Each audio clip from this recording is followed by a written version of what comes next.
Hey Potterheads! Welcome back to another deep dive into the wizarding world of Harry Potter.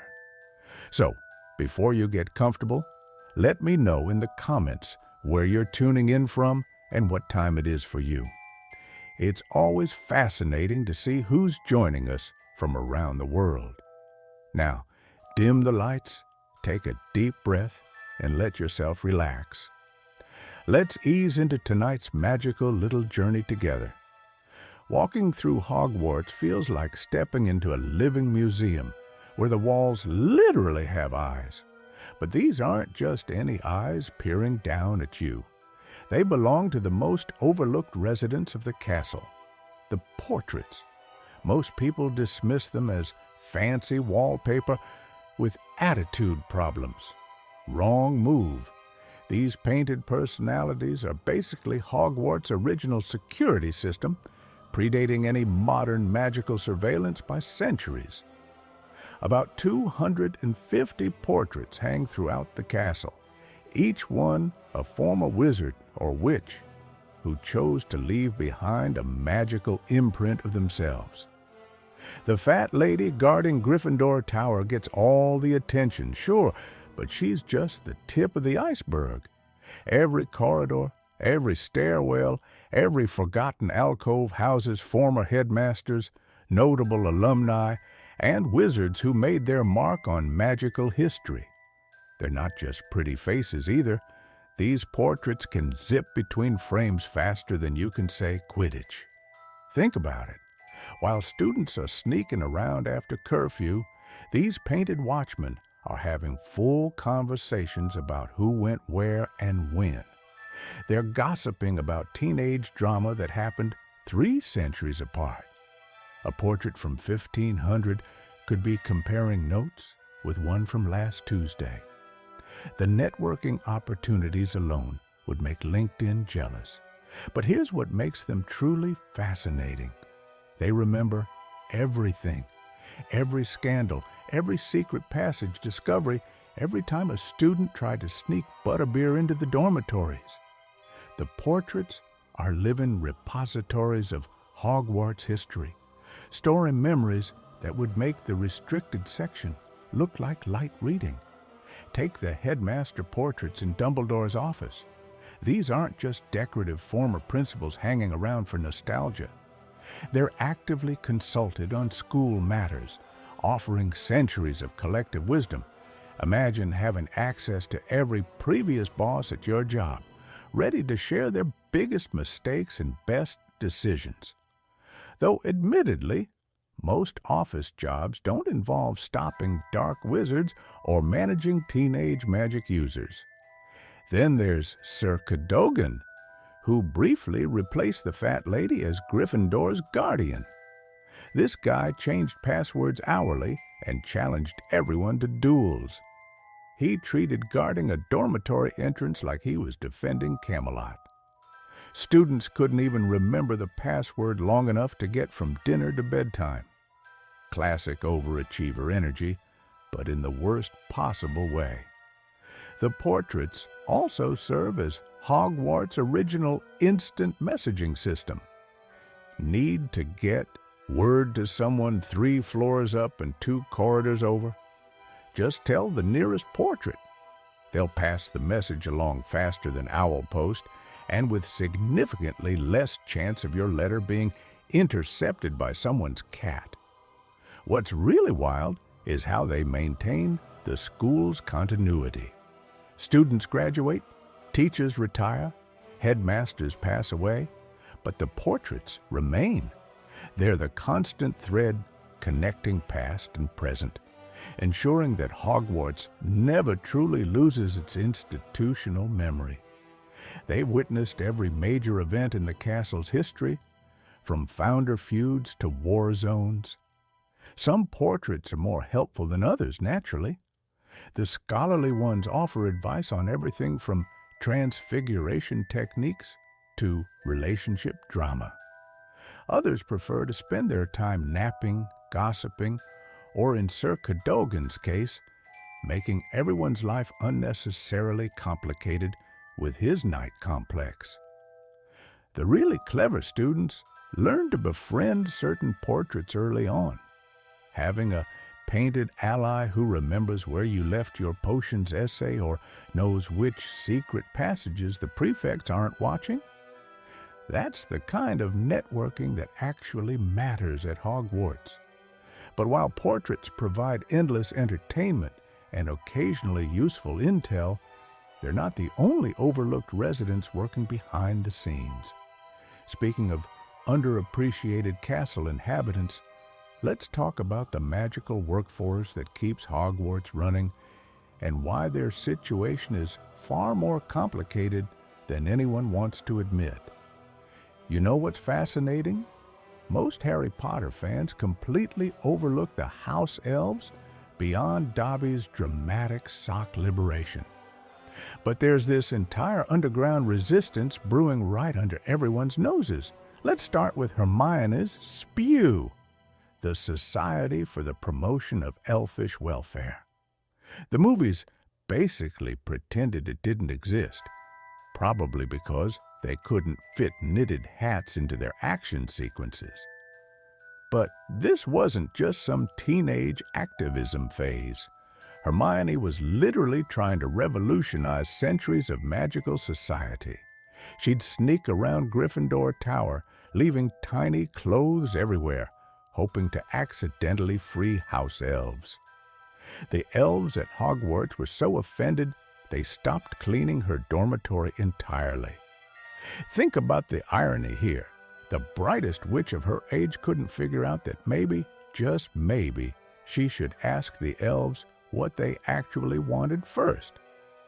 Then there's Creature, who honestly deserves way more credit than anyone gives him. This cranky old elf spent years being treated like animated furniture by the Black family.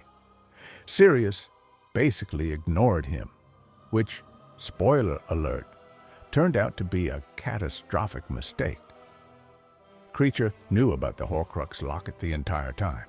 He'd been carrying this massive secret about Regulus Black's heroic sacrifice, and nobody bothered to have a proper conversation with him until Harry finally showed some basic decency. The moment Harry treated Creature with respect, everything changed. Suddenly, this useless house elf became their most valuable ally. He brought them Mundungus Fletcher faster than you could say Expelliarmus. Makes you wonder how different things might have been if Sirius had just said please and thank you once in a while. But here's where house elf magic gets really wild. These creatures are ridiculously powerful. Dobby could apparate in and out of Hogwarts when it was supposed to be impossible. He overpowered Lucius Malfoy without breaking a sweat. House elves don't need wands, don't follow the same magical restrictions as wizards, and apparently can tell the laws of physics to take a hike whenever they feel like it. At Hogwarts alone, over 100 house elves work in the kitchens. They're preparing feasts for hundreds of students, managing dietary restrictions. Imagine being the elf who has to remember that one Hufflepuff is allergic to chocolate frogs. And they're doing it all while being completely invisible to the people they're serving.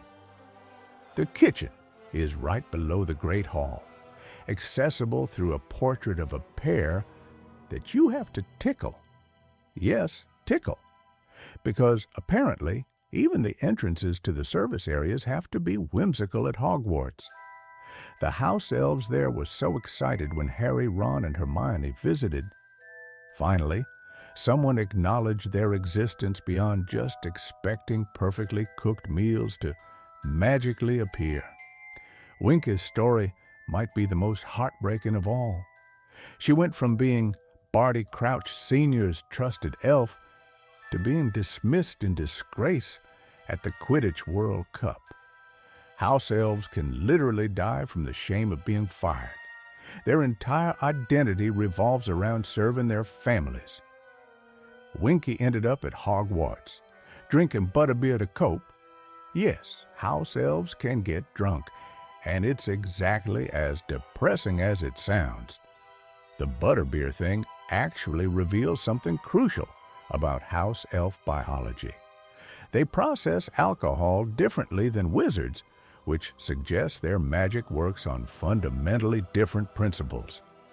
They're not just magical servants, they're an entirely separate species with their own relationship to magic that wizards barely understand.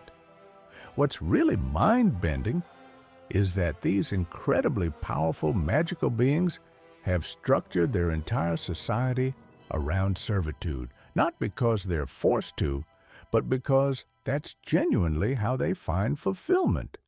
Hermione's hat-knitting campaign failed because she was projecting human values onto a species that operates on completely different principles.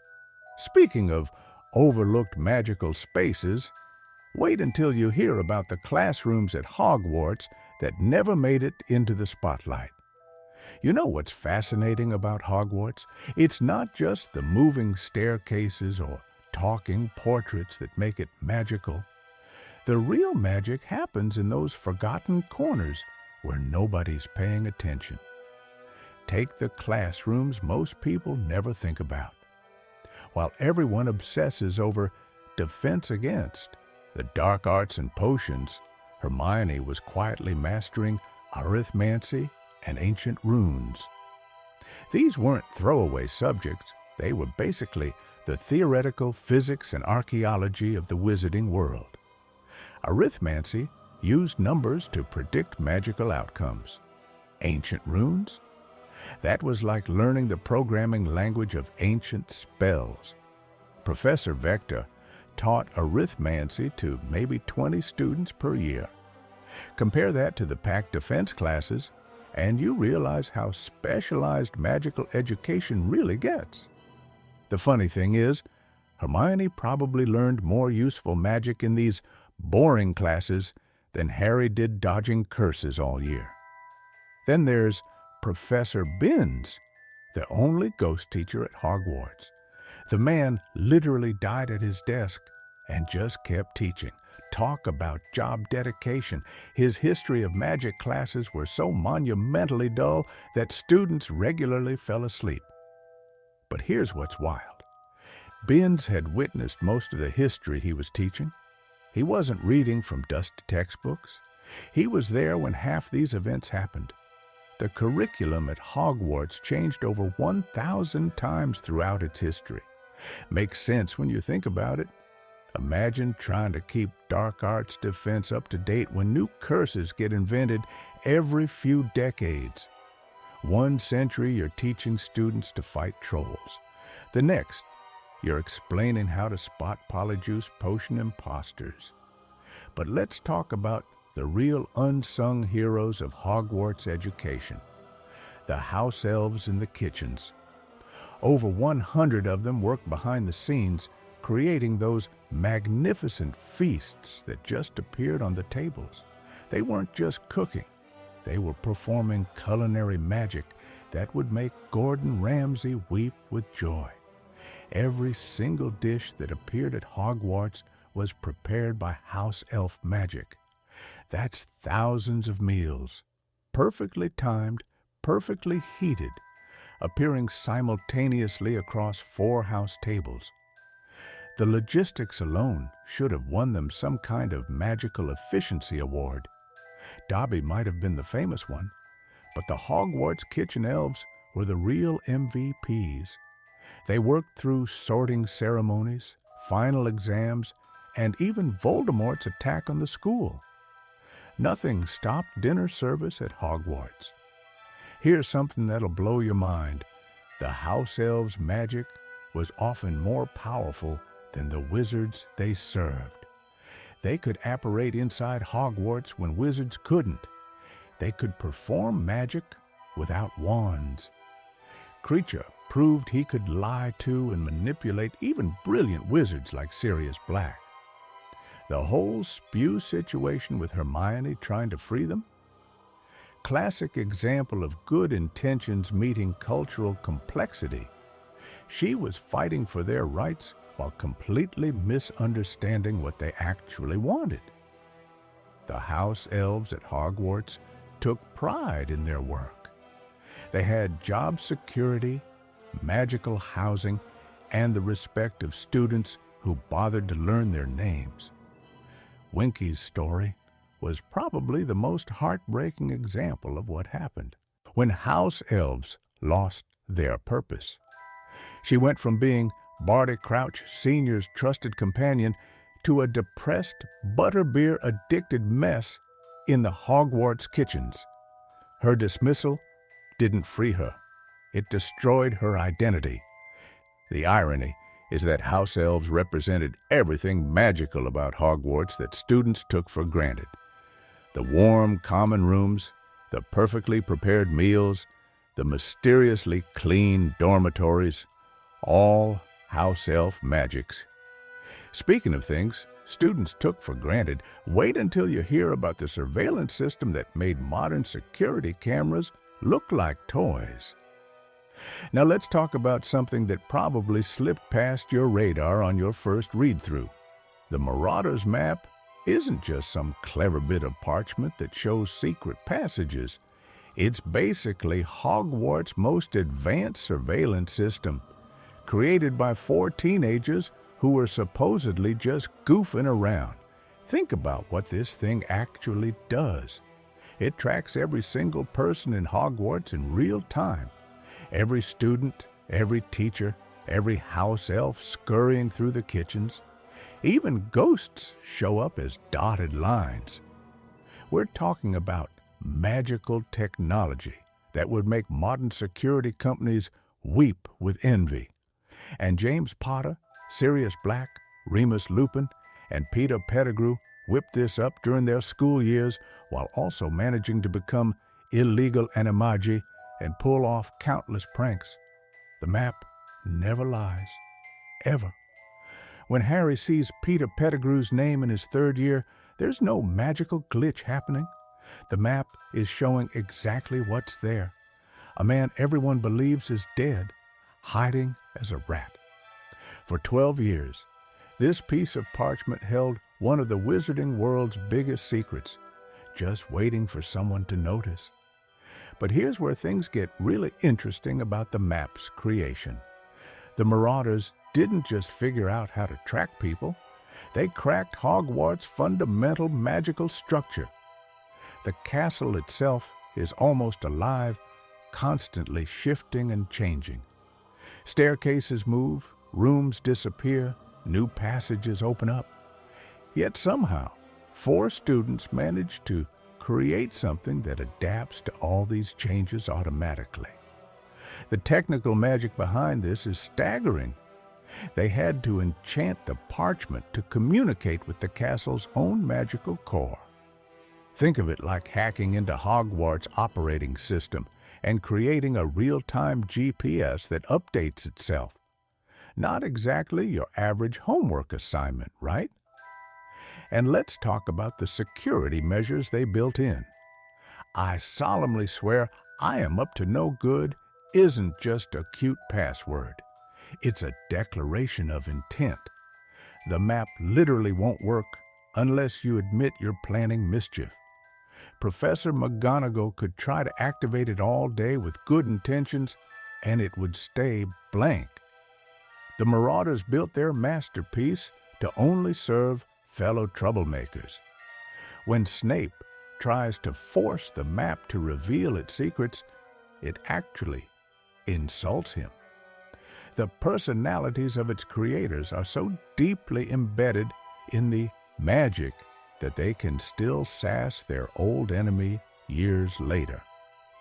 Imagine programming a computer that could recognize specific people and roast them on command. That's essentially what they did with medieval-level magical technology. The map also reveals something fascinating about magical detection.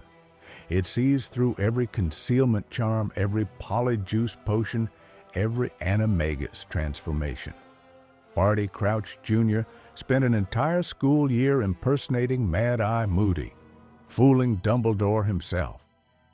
But if Harry had looked at the map during Defense Against the Dark Arts class, he would have seen Barty Crouch Jr. clear as day, sitting behind the teacher's desk.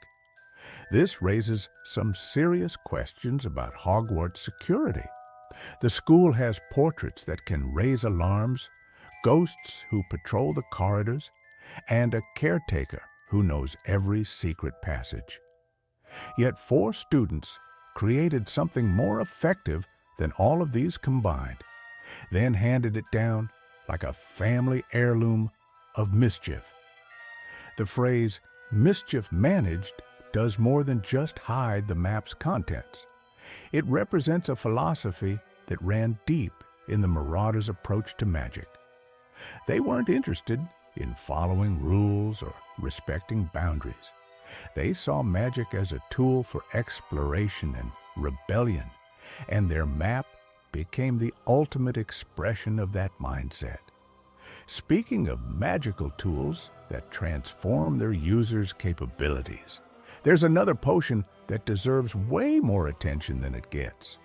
Everyone knows Polyjuice Potion transforms you into someone else, but most fans completely miss just how insanely versatile this magical concoction really is.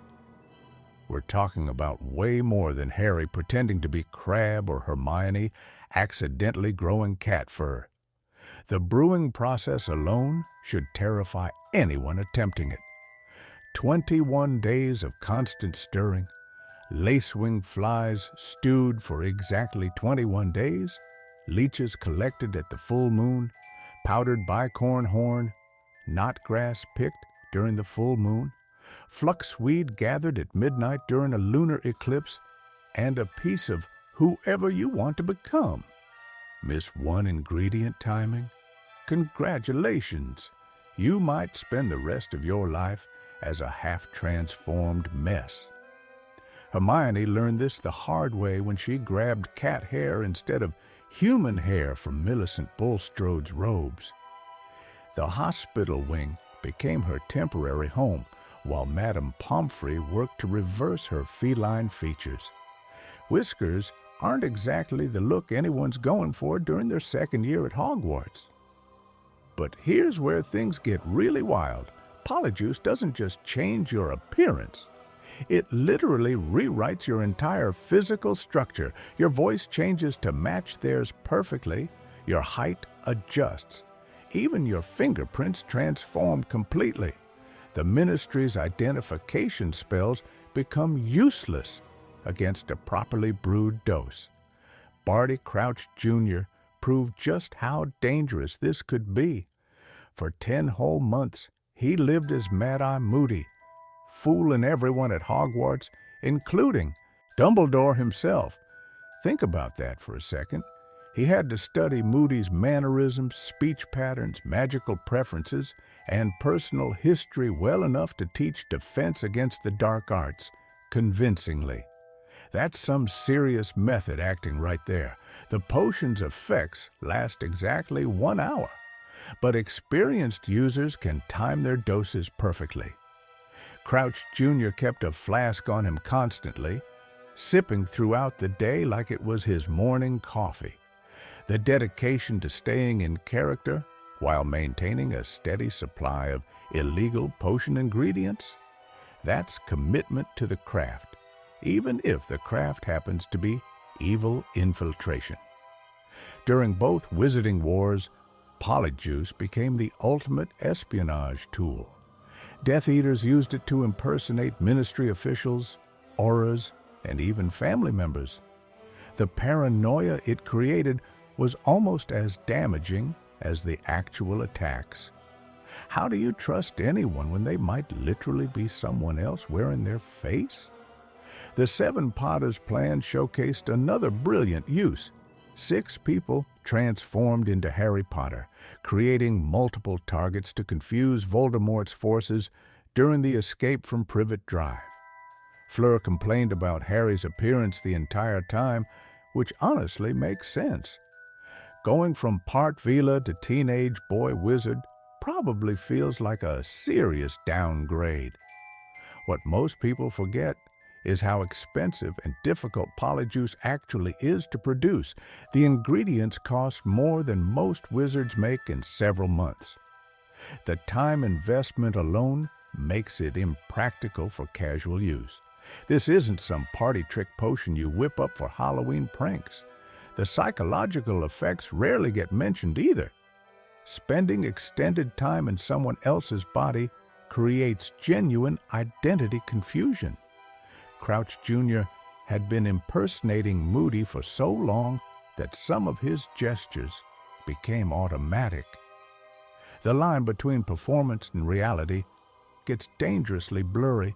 Ministry regulations around polyjuice are surprisingly strict. Unauthorized brewing carries a hefty Azkaban sentence, and possession without proper permits can land you in serious legal trouble. The Department for Regulation and Control of Magical Creatures keeps detailed records of who purchases the rare ingredients needed. Then there's the moral implications nobody talks about. Using someone's appearance without permission is essentially magical identity theft. The wizarding world seems surprisingly casual about consent when it comes to transformation potions. The potion's limitations make it even more fascinating. It won't work on animals. Hence, Hermione's cat catastrophe. It can't replicate magical abilities or knowledge, only physical appearance. And it definitely can't fool paintings or ghosts who seem to possess some supernatural ability to see through the deception. Of course, even the most carefully planned polyjuice plots can go spectacularly wrong. And speaking of things going wrong at Hogwarts, the Room of Requirement might be the most famous hidden space at Hogwarts, but it's just the tip of the iceberg. This castle is absolutely riddled with secret rooms, forgotten chambers, and mysterious spaces that even the Marauder's map couldn't capture completely. Let's start with something wild. According to Hogwarts records, students accidentally stumble upon roughly 3 previously unknown secret rooms every century. That's not including the ones they find on purpose while trying to avoid Filch or sneak to the kitchens. The castle literally has more hidden spaces than a magician's coat. The Room of Requirement itself is basically Hogwarts showing off. Need a bathroom? Boom, there it is. Want to hide something for 1,000 years? The room transforms into a massive warehouse of forgotten junk. Require a place to teach illegal defense classes? Welcome to your personal training facility, complete with books and practice dummies. It's like having a magical personal assistant that never judges your questionable life choices. But here's what makes it truly incredible. The room doesn't just appear. It literally reshapes reality within those walls. When Voldemort hid his Horcrux there, the room became a cavern of lost objects spanning centuries. Students had been dumping their contraband there for generations without realizing they were creating the world's most chaotic magical storage unit. Then there's the Chamber of Secrets, which is less secret room and more underground nightmare palace. Salazar Slytherin didn't just build a room, he constructed an entire subterranean complex, complete with plumbing access, a giant statue of himself, and climate control suitable for basilisk habitation.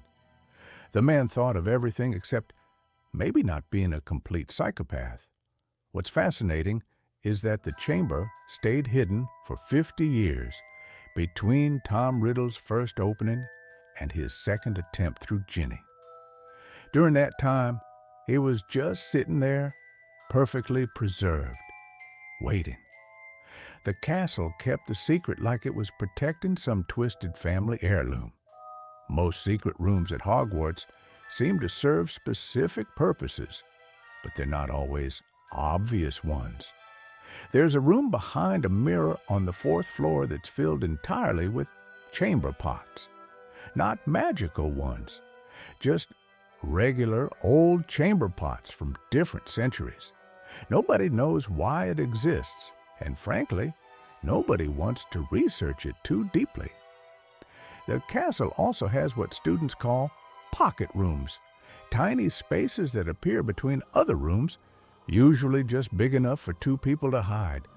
These pop up during emergencies, almost like Hogwarts is trying to help students avoid trouble or get into it, depending on who you're hiding with. One of the strangest discoveries happened in 1893, when a seventh-year Ravenclaw found a room that existed only during thunderstorms. When lightning struck the castle, a door would appear in the east wing that led to a circular room with no ceiling. You could see straight up into the storm. The room vanished completely when the weather cleared. Here's where things get really weird. Some secret rooms seem to have their own personalities. There's a storage closet near the potions classroom that only opens for students who are genuinely upset. Happy students can't even find the door handle. It's like the room has developed emotional intelligence and decided to become Hogwarts' unofficial counseling center. The Room of Requirement proved that Hogwarts isn't just a building with some magical features tacked on. The entire castle is one massive, living magical entity. Every stone, every corridor, every mysteriously appearing room is part of something much larger and more aware than anyone realizes. Of course, all these hidden spaces make you wonder what else is lurking in the castle's walls. But before we go exploring those darker possibilities, there's someone we need to talk about, who knows every secret passage, every hidden room, and every way to cause maximum chaos while avoiding them all. While ghosts get all the attention at Hogwarts, there's another spirit roaming those halls who makes nearly headless Nick look like a model student. Meet Peeves the Poltergeist, arguably the most chaotic force in the entire castle. And that's saying something when you've got staircases that move on their own and portraits that gossip worse than your aunt at family dinner. First things first, Peeves isn't actually a ghost. This is where most people get confused. Ghosts are departed souls who chose to stick around instead of moving on. Peeves, he's pure mischief given form. Think of him as the physical manifestation of every prank ever pulled at Hogwarts, rolled into one incredibly annoying package that refuses to graduate. The guy has been terrorizing students since before the school even had proper plumbing. We're talking over 1,000 years of dedicated chaos. While other spirits fade or find peace, Peeves just gets stronger, feeding off the endless supply of teenage mischief that fills Hogwarts year after year. It's like he runs on detention energy and forbidden corridor expeditions. But here's what makes Peeves fascinating. He's completely indestructible. You can't exorcise him, banish him, or even threaten him with expulsion because technically he was never enrolled in the first place. The Bloody Baron is literally the only being who can control him, and even then it's more like asking a particularly stubborn cat to stop knocking things off tables. The Umbridge situation really showed Peeves at his finest, though. When that pink-wearing nightmare tried to take over Hogwarts, Peeves transformed from mere nuisance to full-blown resistance fighter. Suddenly, his talent for creating absolute pandemonium became a weapon against tyranny.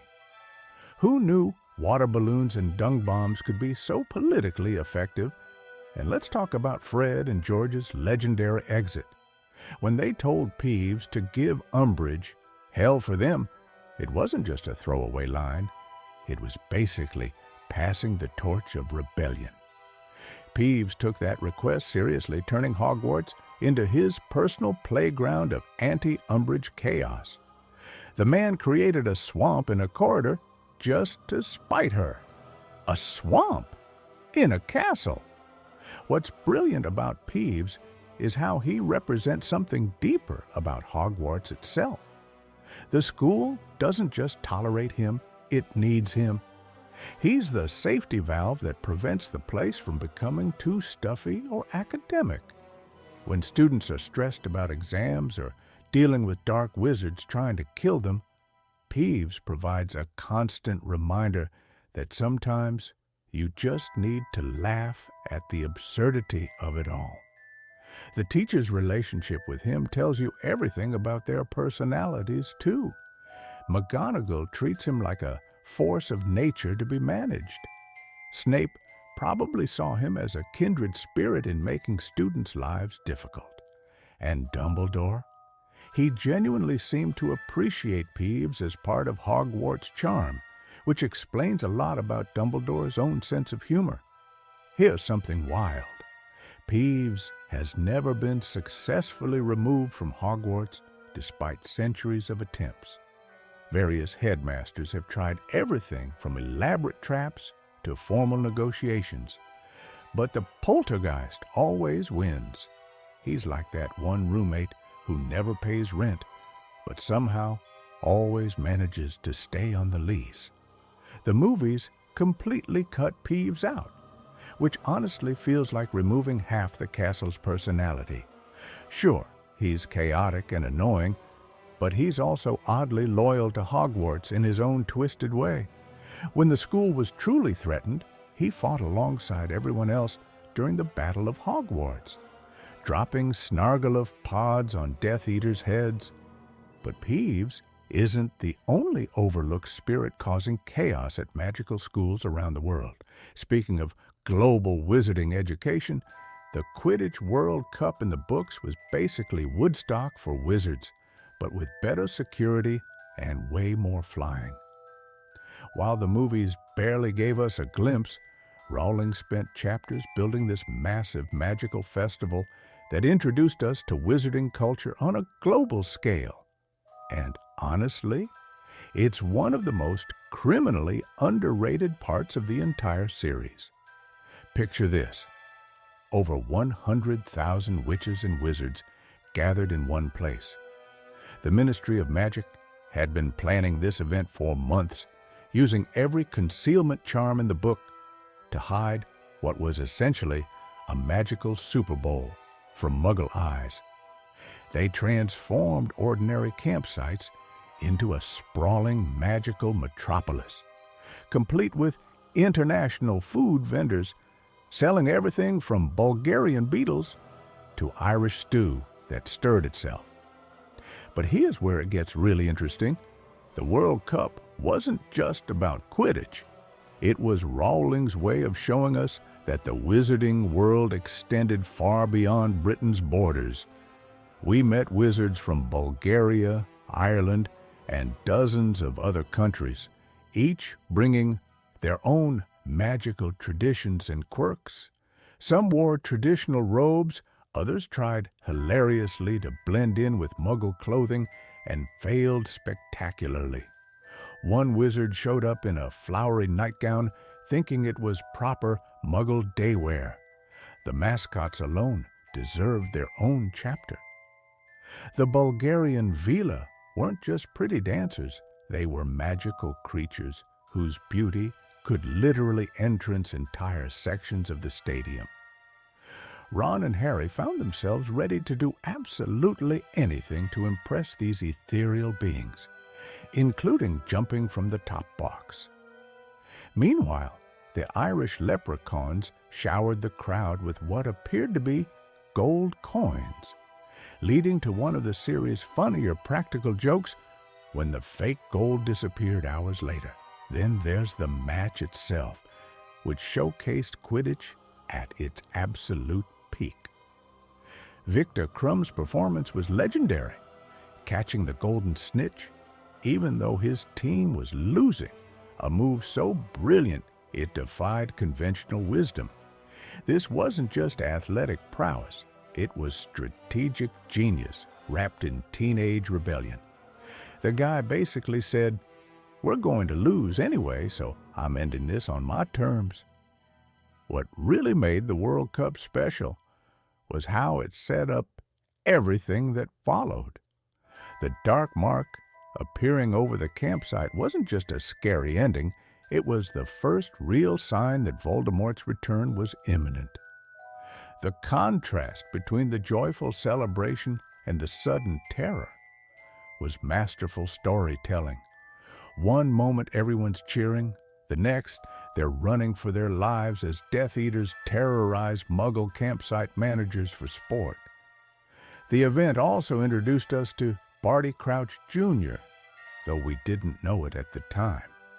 His presence at the World Cup, the stolen wand, the mysterious house elf drama, all of it connected to the Triwizard Tournament plot in ways that wouldn't become clear for hundreds of pages. Rowling was playing chess while we were playing checkers.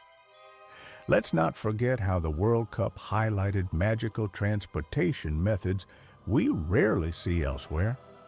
Port keys turned ordinary objects into magical transportation devices, and watching the Weasleys grab an old boot and get whisked away showed us just how creative wizarding travel could be. Though honestly, arriving via Port Key looked about as comfortable as being launched from a catapult. The whole event demonstrated something crucial about the wizarding world: their ability to organize massive international gatherings while maintaining complete secrecy for Muggles.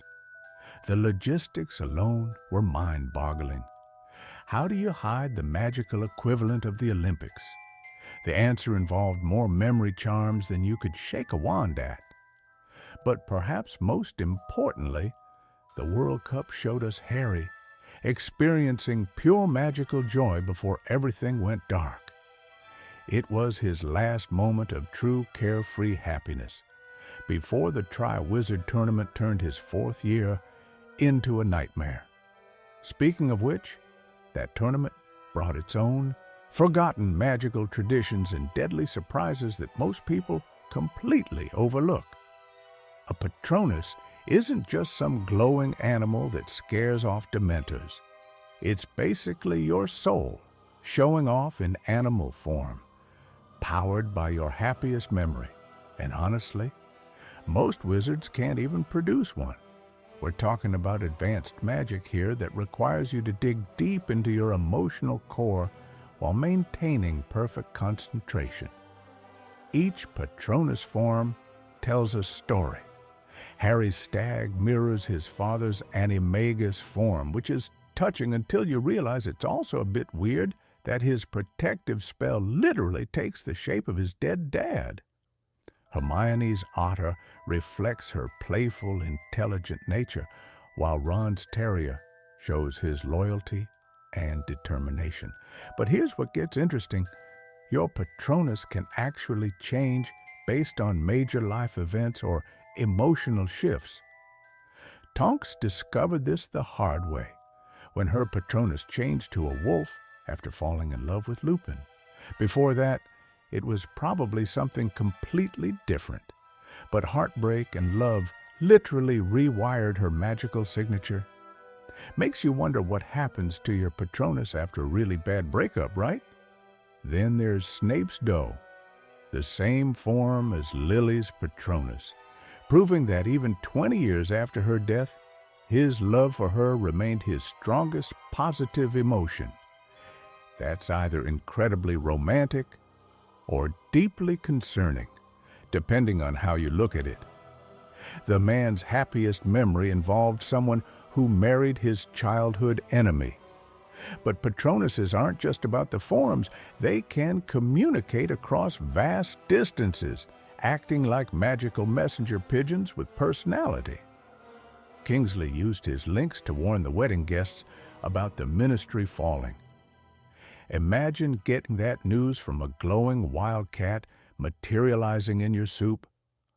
The communication aspect is supposedly rare, but honestly, when has anything been truly rare in the wizarding world?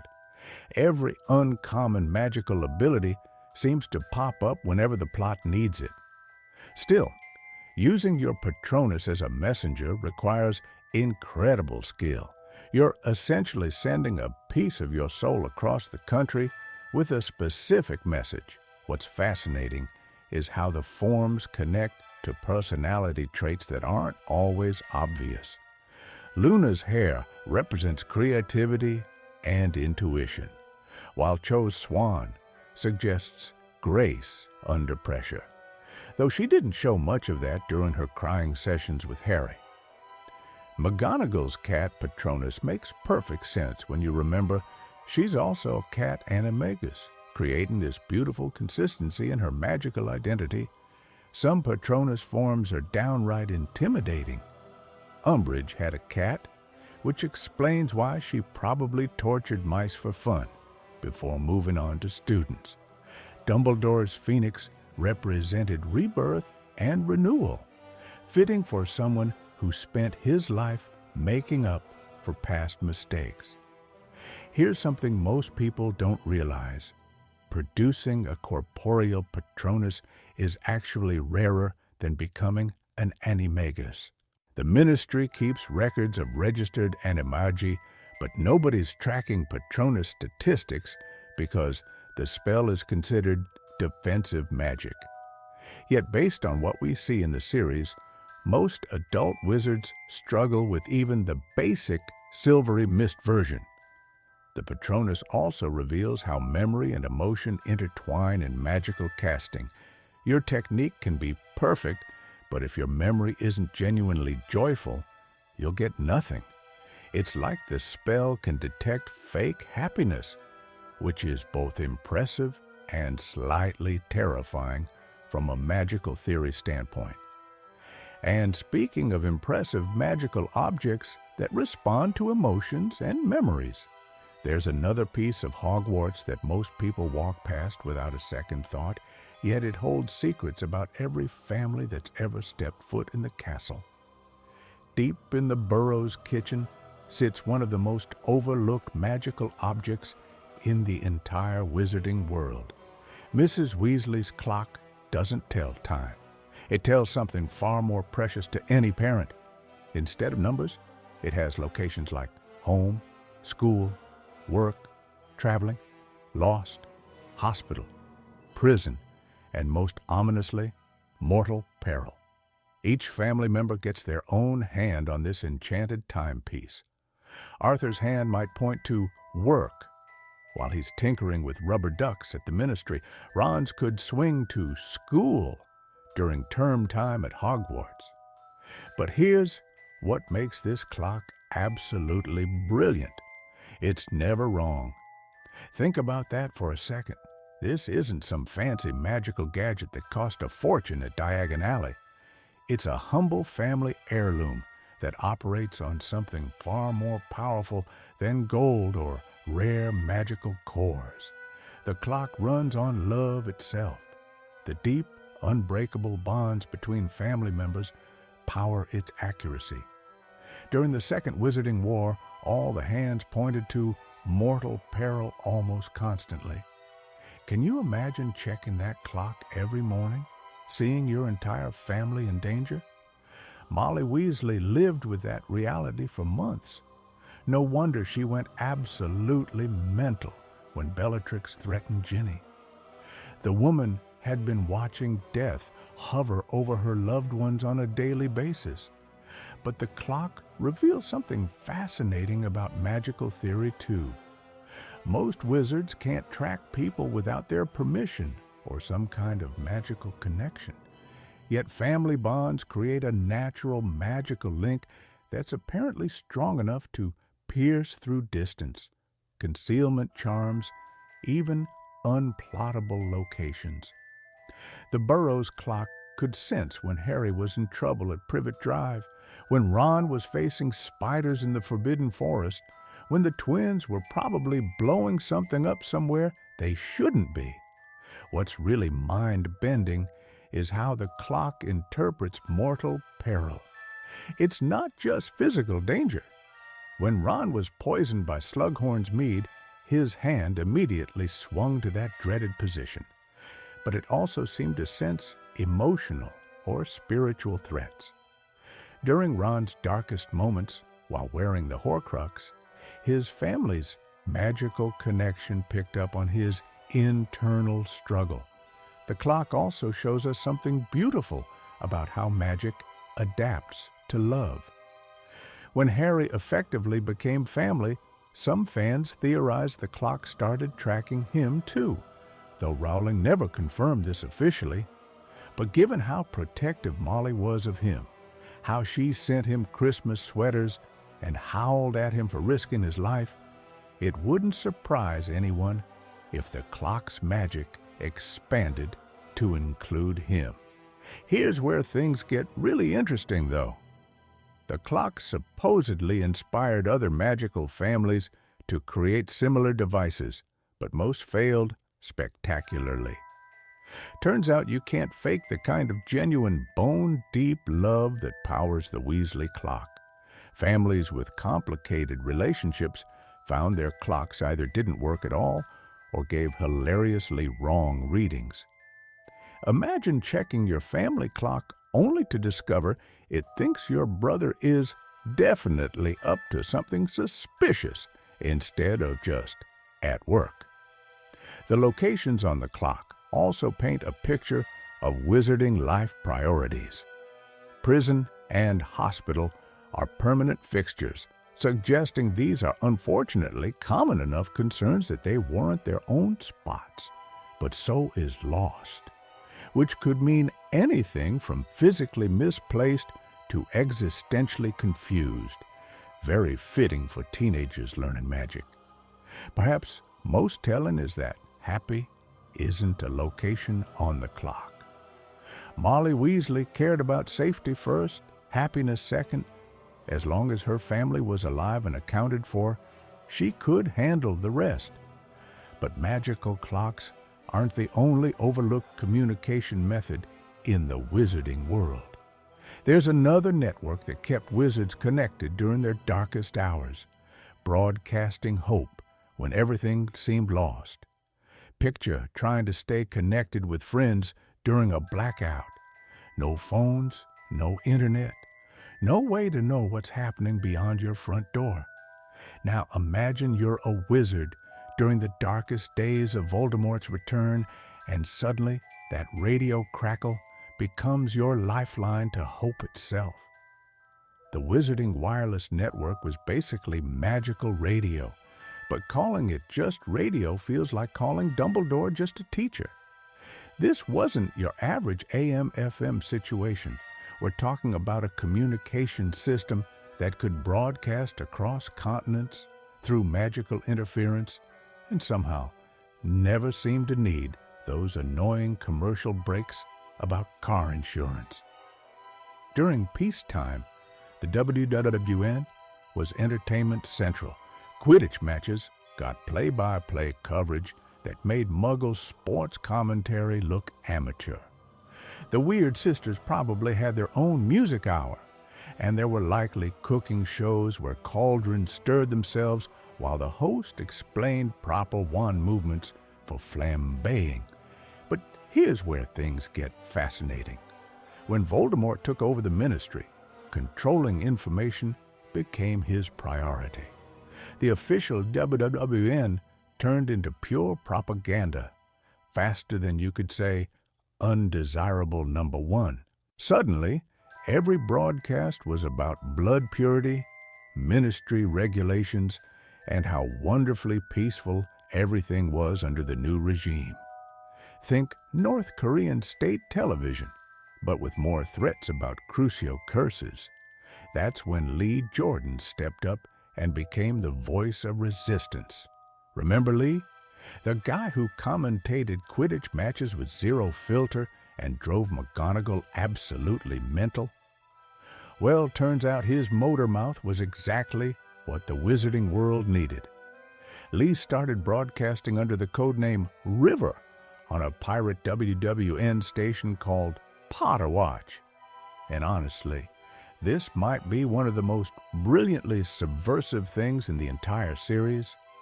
Here was a kid who probably failed half his newts, suddenly becoming the Edward R. Murrow of the magical world. The security protocols these rebels used were genius. Code names for everyone: Royal for Kingsley, Romulus for Lupin, Rapier for Fred. Even their password system rotated because they knew Death Eaters were constantly trying to triangulate their signal. But what made Potter Watch special wasn't just the news updates or the coded messages to resistance fighters. It was hope served with humor. Lee would crack jokes between reports of disappearances and deaths. He'd play music that reminded people why they were fighting. When everyone felt like the world was ending, Lee Jordan was out there proving that laughter could be its own form of rebellion. The technical aspects were impressive too.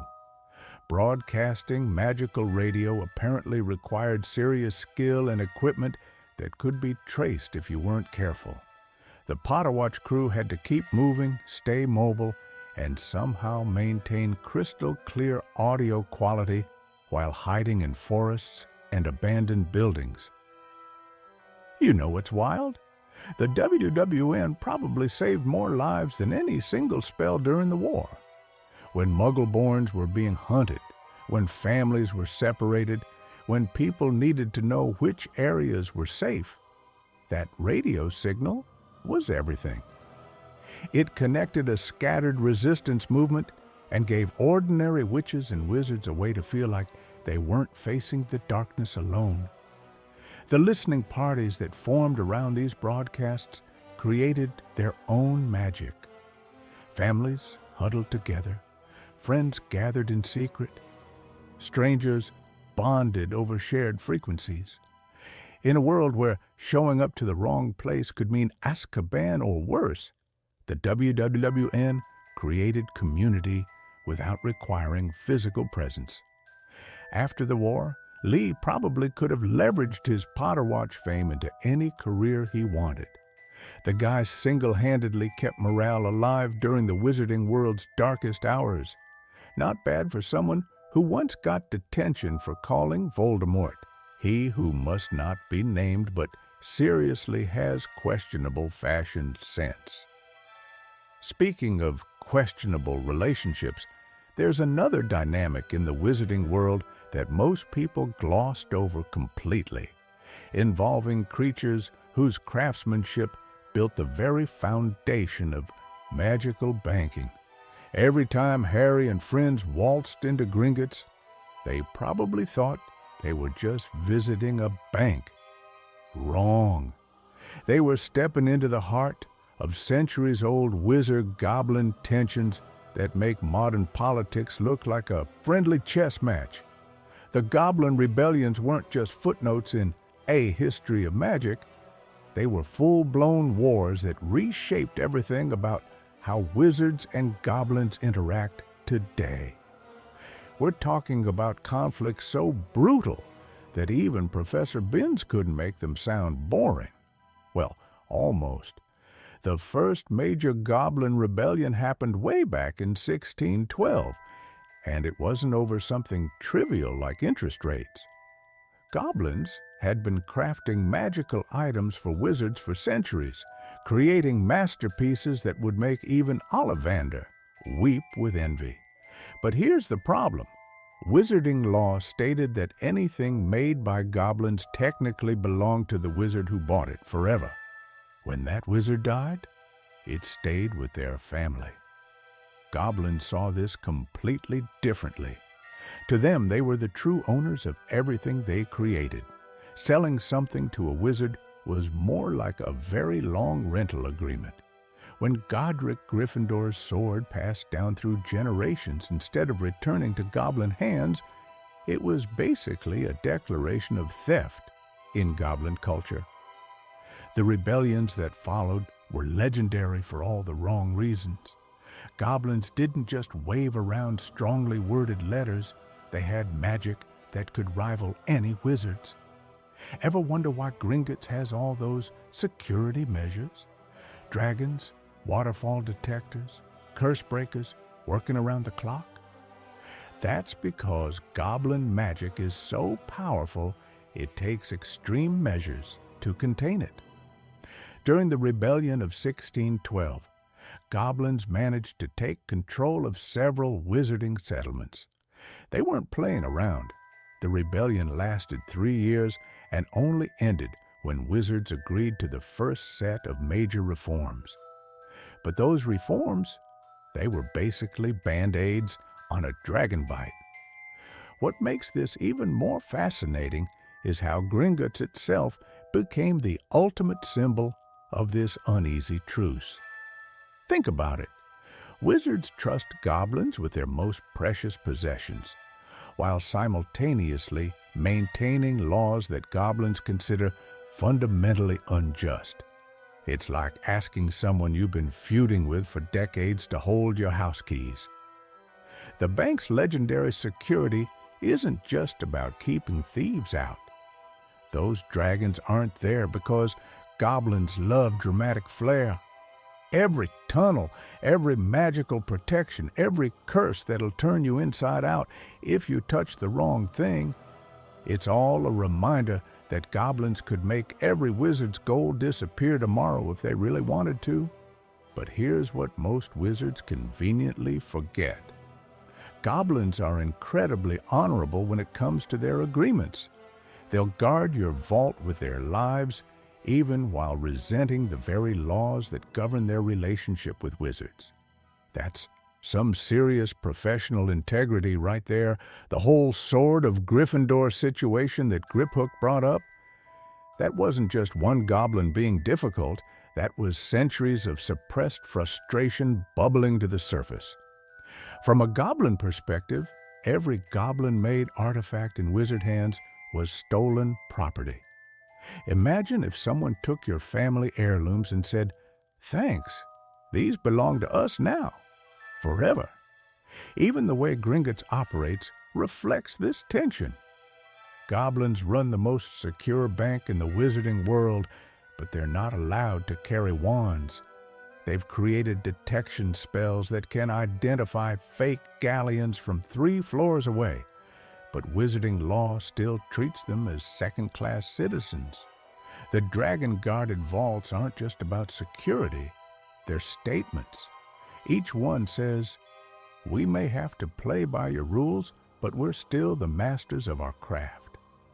Those dragons have probably prevented more wizarding disasters than any aura department ever could. What's really wild is how this ancient tension almost derailed the war against Voldemort. But sometimes the most unlikely alliances form when everyone realizes they're fighting something far worse than old grudges.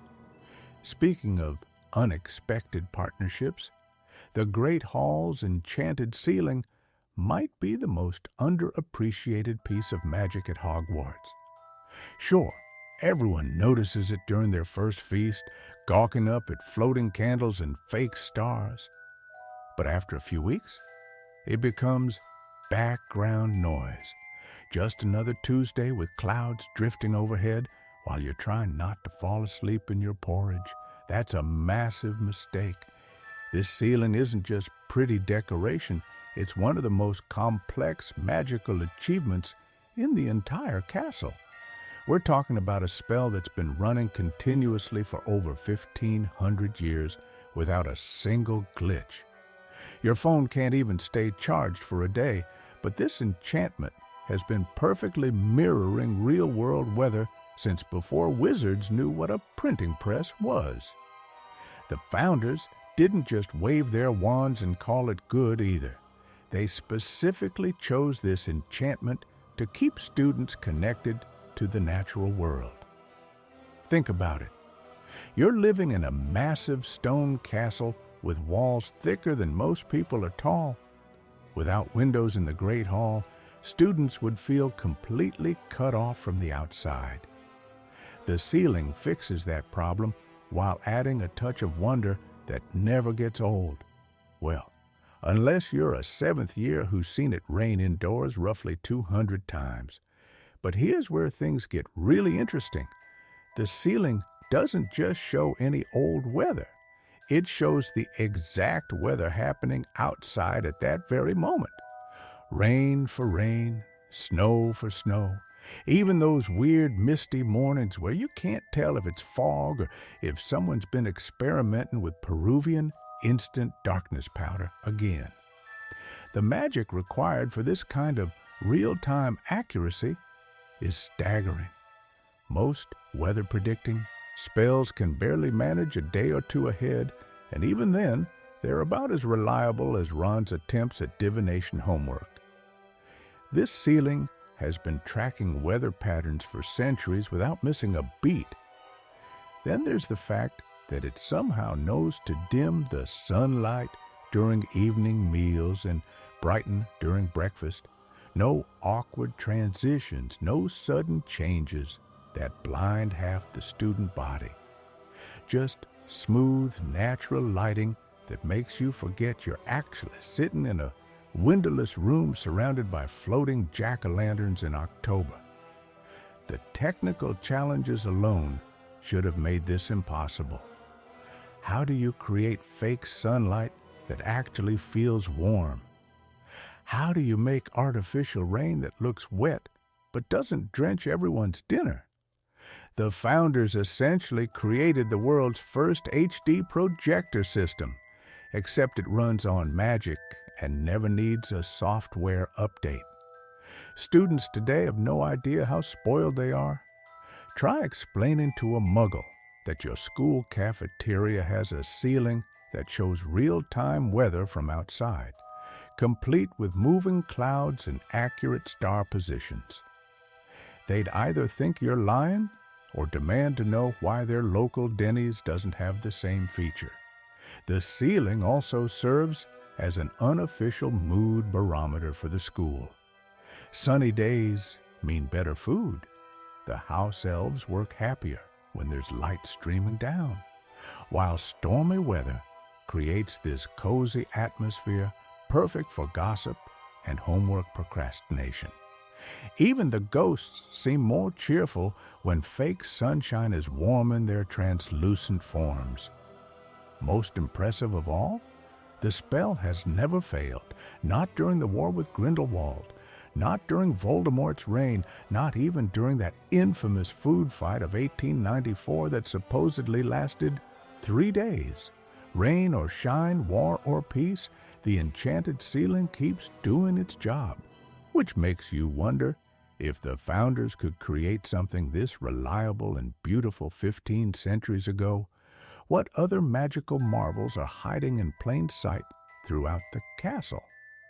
Speaking of hidden magic, there's another everyday convenience that most wizards take completely for granted. Self-writing quills might sound like the ultimate wizard hack, but trust me, they come with more drama than a Slytherin common room argument. These enchanted writing instruments don't just scribble down your thoughts. They have opinions about grammar, spelling, and apparently your life choices too.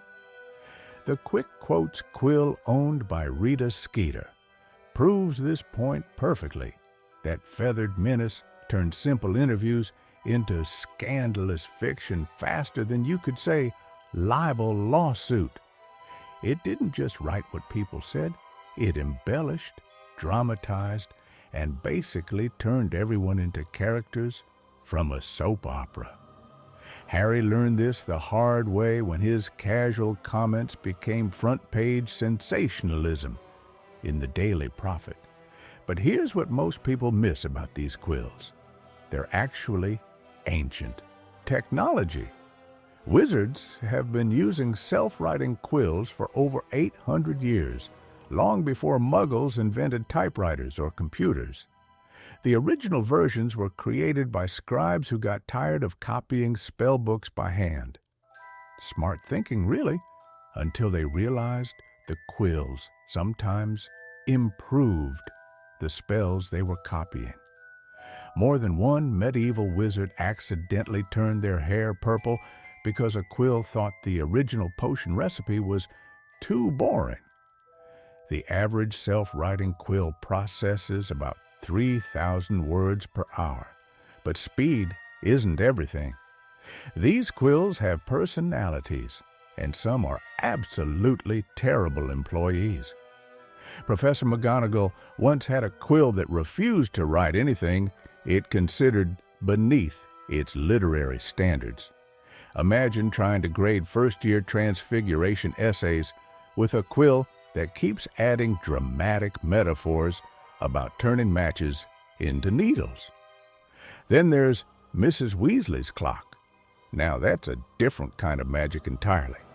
While most wizard clocks simply tell time, hers tracks the location and safety of every family member. Instead of numbers, it has phrases like home, work, traveling, lost, hospital, prison, and the ominous mortal peril. This clock represents something deeper than convenience. It's powered by love, literally. The magic connecting it to each Weasley family member stems from genuine care and worry. You can't fake this kind of enchantment or mass produce it. Each family clock is unique, calibrated specifically to those emotional bonds. During Voldemort's rise to power, every hand on the Weasley clock pointed to mortal peril for months. Molly Weasley would stare at it, knowing her children were in constant danger, but unable to do anything except knit more sweaters and hope. The clock became both blessing and curse, providing information she desperately wanted but dreaded receiving. What's fascinating is how these clocks handle family changes. When Bill married Fleur, a new hand appeared automatically. When Fred died, his hand disappeared, though some say Molly still sees it sometimes, pointing to lost. The magic adapts to love and loss in ways that even the most skilled wizards don't fully understand. The Burrows clock has never been wrong, not once in over 30 years of operation. It predicted Percy's estrangement from the family before anyone realized there was a problem, showing his hand stuck on work, even during family gatherings. It knew about Ron's feelings for Hermione years before he admitted them to himself. His hand would mysteriously point to heart's desire whenever she visited. These magical conveniences reveal something important about wizard society. While they have spells for nearly everything, the most powerful magic still comes from human connections and emotions. But speaking of magical mishaps, let's talk about what happens when wizards get a little too confident with their potion-making skills. Because polyjuice potion failures are absolutely legendary. Everyone remembers Hermione's cat transformation disaster, but that was just the tip of the iceberg when it comes to polyjuice potion fails. The wizarding world is absolutely littered with transformation mishaps that make Hermione's whiskers look like a minor inconvenience. Let's start with the obvious problem. Polyjuice potion requires a piece of the person you want to become. Hair works perfectly, fingernails? Sure. But what happens when you grab the wrong sample? Well, you might end up like poor Marcus Bellwether, who thought he was collecting his boss's hair, but actually grabbed strands from the office cat. He spent 3 days meowing through ministry meetings before anyone figured out why he kept trying to climb the curtains. Then there's the brewing time issue. This potion takes exactly 1 month to prepare properly. 1 month.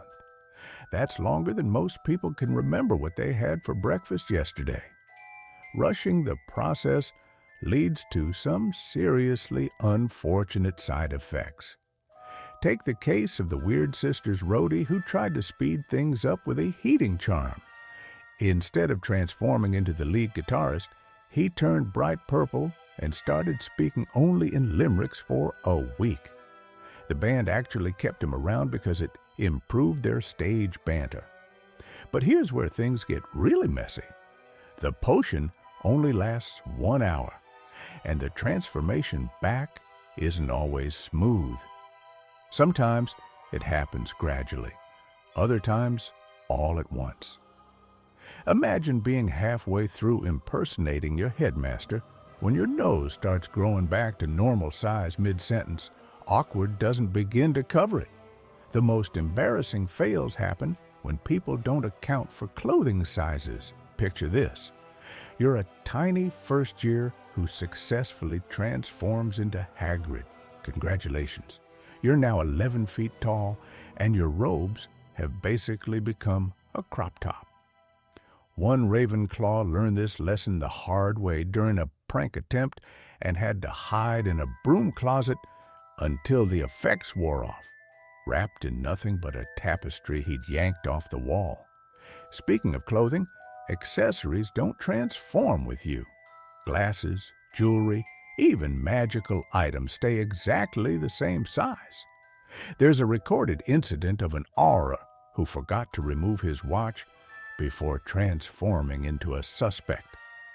The watch, designed for his normal wrist, became a bracelet on his transformed arm and immediately started cutting off circulation. He nearly blew his cover trying to subtly remove what looked like the world's tightest friendship bracelet. The really dangerous fails involve incomplete transformations. Sometimes the potion just gives up halfway through. You might end up with your target's body, but your own head, or worse, a horrifying mixture of both. The Department of Magical Accidents has an entire wing dedicated to sorting out these biological disasters. Their waiting room magazines are apparently fascinating, mostly, because half the readers have temporary beaks instead of noses. Professional criminals face their own unique challenges. There's nothing quite like spending weeks planning the perfect heist, brewing your potion to perfection, and then realizing your target is left-handed while you're right-handed. Try explaining to your fellow Death Eaters why you keep fumbling with your wand when you're supposed to be Lucius Malfoy. The absolute worst fails happen during high-stress situations. Adrenaline apparently interferes with the potion's magic, sometimes causing rapid cycling between your normal appearance and your transformed state. Imagine trying to sneak through enemy territory while flickering between yourself and your disguise like a broken television. It's like playing the world's most dangerous game of magical hide-and-seek. Even the temperature affects things. Too hot, and the transformation becomes unstable. Too cold, and you might get stuck halfway through changing back. There's documented evidence of someone getting frozen mid-transformation during a particularly harsh winter, spending 2 hours as a half-formed version of their Aunt Muriel. But if you think polyjuice disasters are complicated, wait until you hear about the bureaucratic nightmare of becoming an animagus legally. Ever heard of someone spending 7 years studying to become an animal? That's basically what becoming an animagus is all about. And honestly, it makes those medical school students look like slackers. The process is absolutely wild. You have to hold a mandrake leaf in your mouth for an entire month without swallowing it, speaking, or letting it touch your teeth. Try doing that during flu season at Hogwarts. One sneeze, and you're back to square one, probably with Professor McGonagall giving you that look over her spectacles. But here's what most people miss about animagi. The animal form isn't random at all. It reflects something deep inside the witch or wizard, something they might not even know about themselves yet. James Potter turning into a stag. Classic show-off move, really. Stags are noble, protective, and let's face it, they love being the center of attention. Sound familiar? Then you've got Sirius Black as a massive black dog. Perfect for someone who's loyal to a fault but also has that rebellious streak a mile wide. Dogs can slip into places unnoticed, which came in handy when he needed to escape Azkaban. Though let's be honest, choosing to live as a stray dog eating rats probably wasn't his finest moment. Peter Pettigrew becoming a rat, though, that one's almost too on the nose. Rats are survivors, they're sneaky, and they can fit into the smallest spaces to hide. The irony is that his rat form actually protected him for 12 years, while everyone thought he was dead. Talk about commitment to a lie. McGonagall's tabby cat form is perhaps the most practical of all. Cats can observe without being noticed. They're independent, and they have that natural authority that makes you feel guilty even when you haven't done anything wrong. Ever notice how her animagus form has the same markings around the eyes as her glasses? Magic doesn't miss those details. The really tricky part about being an animagus is that you're supposed to register with the Ministry of Magic. There were only 7 registered animagi in the entire 20th century. 7! That's fewer people than in a typical potions class. But we know of at least 4 unregistered ones just from Harry's story, which makes you wonder how many others are out there keeping their abilities secret. Rita Skeeter turning into a beetle explains so much about her journalism career. Beetles can hide anywhere, listen to private conversations, and nobody pays attention to them. She probably gathered more gossip in beetle form than most reporters do in their entire careers. Though getting trapped in a jar by Hermione must have been the most embarrassing moment of her professional life. The magical community takes animagus registration seriously for good reason. Imagine the chaos if everyone could just turn into animals whenever they wanted. You'd never know if that owl delivering your mail was actually your nosy neighbor, or if the spider in your bathroom was someone with very questionable hobbies. What's fascinating is that once you achieve the transformation, you keep your human mind in animal form. You're not actually becoming an animal, you're becoming yourself wearing an animal suit, basically. Though Sirius did mention that staying in dog form for too long made human thoughts harder to hold on to. Extended transformations can blur the lines between human and animal consciousness. The whole process takes years of careful preparation, perfect timing with lunar cycles, and one specific potion that has to be left undisturbed in a quiet, dark place. Miss any step, and you could end up permanently stuck halfway between human and animal. Not exactly the kind of mistake you want to explain to the emergency room at St. Mungo's. Speaking of magical transformations that can go horribly wrong, there's another side to Hogwarts that deals with the permanently stuck residents who never quite made it back to human form. Nearly headless Nick floats through the Great Hall during your first feast, wobbling his barely attached head like it's no big deal. But here's what most people miss about Hogwarts ghosts. They're not just spooky decorations wandering around for atmosphere. These transparent residents actually run a surprisingly complex government system that keeps the castle functioning in ways the living never notice. The 5 house ghosts don't just represent their dormitories. They hold actual positions of authority that date back over 800 years. Nearly headless Nick serves as the Gryffindor liaison, but he's also the chief ghost mediator for all spectral disputes within the castle walls. When the Grey Lady argues with the Bloody Baron about territorial boundaries, and trust me, dead people can be petty about their haunting zones, Nick steps in to sort things out. The fat friar might seem like he's just jolly comic relief, but he's actually Hogwarts' ghost secretary of student welfare. Every time a student feels homesick or struggles with loneliness, the friar somehow knows about it. He can't physically comfort anyone, obviously, but he orchestrates those mysterious moments when exactly the right person shows up at exactly the right time. Coincidence? Not likely. Then there's the Gray Lady, Helena Ravenclaw, who serves as the castle's memory keeper. She doesn't just drift around looking tragic. She maintains the oral history of every significant event that's happened at Hogwarts. When professors need to verify some obscure historical detail or locate a long-lost room, they consult her. She remembers everything because, well, when you're dead, what else are you going to do with eternity?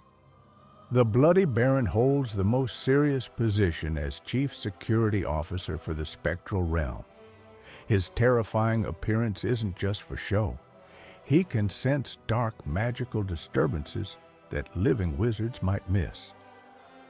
During Voldemort's infiltration attempts, the Baron was actually feeding information to Dumbledore through the other ghosts. Nobody suspects the scary dead guy of being a double agent. But here's where ghost politics get really interesting. They hold monthly councils in the abandoned classroom on the 7th floor. Not the room of requirement, mind you, but the dusty one nobody remembers exists. These meetings determine everything from which corridors are safe for late-night student wandering to how much mischief Peeves gets away with before intervention becomes necessary. Peeves isn't technically part of the ghost government because he's a poltergeist, not a ghost. The distinction matters more than you'd think. Ghosts were once human and retained some sense of responsibility toward the living. Peeves was never human, so he operates under different rules entirely. The Ghost Council can't control him, but they can negotiate with him. Sometimes. The Ghost Governance System explains why Hogwarts runs so smoothly despite being a castle full of magical teenagers wielding dangerous wands. When Nearly Headless Nick warns you away from a particular corridor, he's not making conversation. He's received intelligence from the Ghost Network about potential hazards ahead. During the war years, this spectral intelligence network proved invaluable. Ghosts can travel through walls, observe conversations without being noticed, and communicate across vast distances instantly. They were essentially running a supernatural surveillance operation that helped protect students from threats both inside and outside the castle. The most fascinating part? Living wizards barely acknowledge this ghost government exists. Dumbledore knew, of course. McGonagall suspects. But most professors treat the ghosts like friendly decorations rather than the sophisticated administrative system they actually represent. Which brings us to something even more overlooked than ghost politics. The bizarre and hilarious world of Arthur Weasley's Muggle Artifacts Office, where wizard attempts to understand ordinary objects go spectacularly wrong. Arthur Weasley's office at the Misuse of Muggle Artifacts Office sounds boring on paper. But this place, it's absolute chaos wrapped in bureaucratic nonsense. And honestly, it's way more entertaining than anyone gives it credit for. The man spends his days confiscating objects that wizards have enchanted for fun, profit, or just plain mischief. We're talking about a never-ending parade of magical disasters that would make even the Ministry's best curse breakers nervous. Arthur's department handles over 500 modified object catastrophes every single year. That's more than one magical mishap per day, but here's where it gets really good. Most wizards have absolutely no clue how Muggle objects actually work. They just start waving wands around like they're conducting some sort of orchestra of destruction.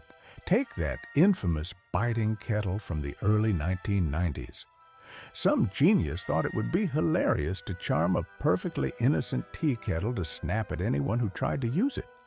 The poor Muggle family who bought it at a garage sale probably thought they were losing their minds. Then there's the case of the shrinking door keys. Picture coming home after a long day at work, reaching for your keys and watching them literally disappear in your hand.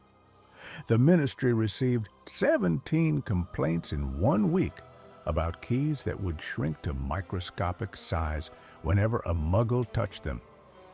Arthur spent 3 weeks tracking down the prankster responsible. Turned out to be a bored teenager from Diagon Alley who thought he was being clever. The singing toilet seats deserve special mention here. Yes, you heard that right. Someone enchanted an entire batch of toilet seats to burst into opera whenever someone sat down. The ministry's Obliviation Squad worked overtime that month, erasing memories left and right. Poor Arthur had to personally test each confiscated seat to make sure the charm was properly removed. Can you imagine explaining that job description at a dinner party? Well, the rubber duck situation might actually top everything else. Arthur's obsession with these little bath toys isn't just cute. It's practically professional research at this point. He's confiscated rubber ducks that quack prophecies, ones that multiply when they touch water, and my personal favorite, the duck that would follow its owner around the house demanding breadcrumbs. The Muggle who owned that one thought their bathroom had developed a personality disorder. But the real masterpiece, the toaster incident that Arthur still talks about at family gatherings. Someone tried to improve a perfectly functional toaster by adding a warming charm. Sounds harmless enough, right? Wrong. This thing didn't just warm bread, it created what Arthur described as volcanic toast events. We're talking about slices of bread shooting out at dangerous speeds, already on fire, while the toaster itself glowed like a miniature sun. The scorch marks on Arthur's office ceiling are apparently still visible. Department records show that musical instruments cause the most headaches. Enchanted harmonicas that won't stop playing, drums that beat themselves, and violins that screech whenever they sense sadness nearby. Arthur once spent an entire weekend chasing down a piano that had been charmed to play itself, and decided to take a walking tour through downtown London at 3 a.m. The strangest part? Most of these modifications are completely unnecessary. Wizards seem to enchant Muggle objects just because they can, not because they need to. It's like they see a perfectly good invention and think, you know what this needs? Magic, and probably the ability to cause mass confusion. Arthur approaches each case with the enthusiasm of someone discovering fire for the first time. His genuine fascination with how Muggles create these ingenious devices without magic makes him surprisingly good at his job. He understands that adding magic to something that already works often just breaks it in spectacular fashion. Speaking of spectacular failures, wait until you hear about the most powerful magical object that's caused more trouble than every enchanted toaster combined. The Elder Wand isn't just some fancy piece of wood that makes your spells a bit flashier. This thing has literally shaped wizarding history for over 1,000 years, and most people only know it as that wand Voldemort really wanted. But here's what makes it absolutely terrifying. It doesn't just make you powerful, it makes you a target. See, everyone focuses on the whole most powerful wand ever angle. Fair enough. But the real story? It's basically a cursed object disguised as the ultimate prize. Think about it like this. Imagine if owning the world's fastest car meant everyone else with a fast car would try to crash into you to steal it. Forever. The wand's allegiance rules are completely bonkers too. You don't inherit it, you don't buy it, and you definitely don't just pick it up at Ollivander's. You have to defeat. And we're talking properly defeat, not just win a game of exploding snap. Whoever owns it. But here's the kicker that even Voldemort missed. Defeat doesn't always mean murder. Harry figured this out when he disarmed Draco at Malfoy Manor. Draco had disarmed Dumbledore, making him the wand's master, even though Snape killed Dumbledore later. The wand doesn't care about your intentions or your Death Eater membership card. It follows its own twisted logic. Now let's talk about its previous owners, because honestly, it reads like a list of wizards who died horribly. Antioch Peverell, supposedly one of the original Peverell brothers, got murdered in his sleep for it. Emmerich the Evil lasted longer than most before getting overthrown. Egbert the Egregious, and yes, that was his actual name, met his end in a duel. Notice a pattern here? The wand spent centuries ping-ponging between dark wizards, each one thinking they'd be different. They'd be smart enough to keep it forever. Spoiler alert, they weren't. It's like a deadly game of hot potato that nobody wants to drop, but everybody loses. But then we get to Grindelwald, and things get really interesting. He stole the wand from Gregorovitch, the wand maker, when he was just 17. 17? Most wizards that age can barely manage a proper shield charm, and this guy's out there stealing legendary artifacts. Grindelwald actually managed to hold on to it for decades, which makes him either exceptionally skilled or exceptionally lucky. When Dumbledore finally defeated Grindelwald in 1945, he became the wand's master. And here's where Dumbledore showed his true genius. He was terrified of it. The most powerful wizard of his generation was genuinely scared of his own wand. He knew what it represented, what it had done to every previous owner. Dumbledore spent years trying to figure out how to break the cycle. He couldn't just hide it. The wand's power was too useful against dark wizards like Voldemort. But he also couldn't risk it falling into the wrong hands after his death. So he came up with probably the most elaborate plan in wizarding history. The man literally orchestrated his own defeat. He arranged for Snape to kill him, but not before ensuring Draco would disarm him first. It was supposed to break the wand's power, make it just another piece of wood. Except even Dumbledore couldn't predict every variable in his grand scheme. What makes this whole saga even more fascinating is how the wand reveals everyone's true nature. Voldemort saw it and thought, ultimate weapon. Harry saw it and thought, too dangerous to exist. That difference, that's why Harry survived and Voldemort didn't.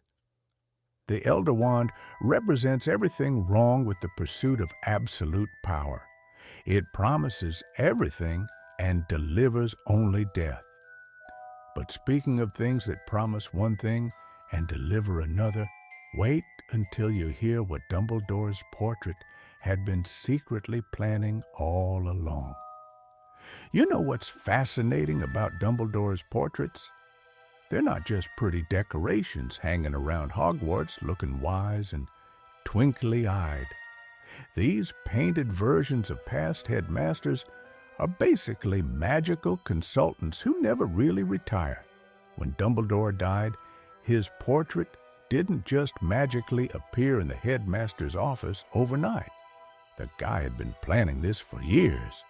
He'd been training his portrait while he was still alive, teaching it everything it needed to know to help future headmasters. Talk about forward thinking But here's where it gets really interesting. Portrait Dumbledore isn't actually the real Dumbledore's soul or consciousness trapped in paint. He's more like an incredibly sophisticated magical recording that can think and respond based on the real Dumbledore's memories and personality. It's like having Siri, but instead of telling you the weather, he's dispensing cryptic wisdom about love conquering death. The portrait can only know what the real Dumbledore knew up until the moment he died. So when Harry visits asking questions about things that happened after Dumbledore's death, the portrait has to piece things together like a magical detective, which honestly, he's pretty good at considering he figured out Harry was a Horcrux without witnessing any of the events that led to that revelation. Then there's the whole network effect.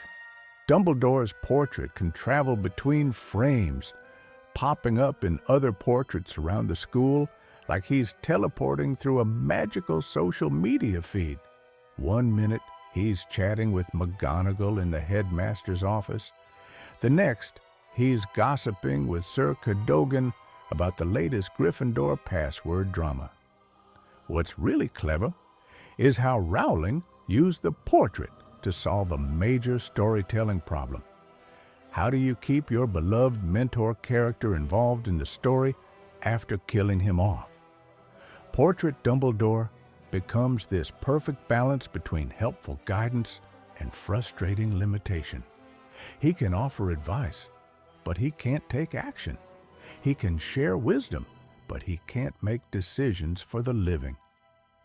The portrait also serves as Harry's therapy session that he desperately needed. After spending months angry at Dumbledore for keeping secrets, Harry finally gets closure by talking to the portrait version. It's like having a conversation with someone after they've died, which is both comforting and heartbreaking. Portrait Dumbledore even has some personality quirks that make him feel more real. He still loves his little jokes and riddles, still speaks in that maddening way where every answer leads to 3 more questions. The guy literally died and came back as a painting, and he's still doing the whole considerable brain bit. But the most touching thing about Portrait Dumbledore is how he represents the idea that wisdom and love don't die with the body. The lessons he taught, the love he showed, the guidance he provided, all of that lives on through the portrait. It's like how we carry the voices of important people in our lives even after they're gone. Except in the wizarding world, that voice can actually talk back. The portrait also highlights Dumbledore's greatest strength as a teacher. Even in death, he's still teaching, still guiding Harry toward the right choices without making those choices for him, still believing in Harry's ability to do what needs to be done. What makes this even more poignant is that Portrait Dumbledore gets to see Harry succeed in ways the living Dumbledore never could. He witnesses Harry's final victory over Voldemort, sees him grow into the man Dumbledore always believed he could become. Speaking of things that continue beyond death, there's another aspect of the magical world that most people overlook: the creatures that embody both healing and fear in equal measure. Remember Hermione turning into a cat? That wasn't just a funny mishap. It was actually a masterclass in magical education disguised as comedy. Polyjuice potion disasters are common enough that St. Mungo's has an entire ward dedicated to them, but let's talk about something even more dangerous lurking in the hospital wing: Bezoars. These aren't just random magical stones Snape loved to quiz Harry about. They're literally stomach stones from goats that can neutralize most known poisons. The crazy part? Muggles actually used them too, centuries ago. Rich people would literally carry Bezoars around like magical health insurance. One Bezoar could cost more than a decent broomstick, which explains why Snape kept them locked away like precious gems. But here's what makes this interesting. Bezoars don't work on everything.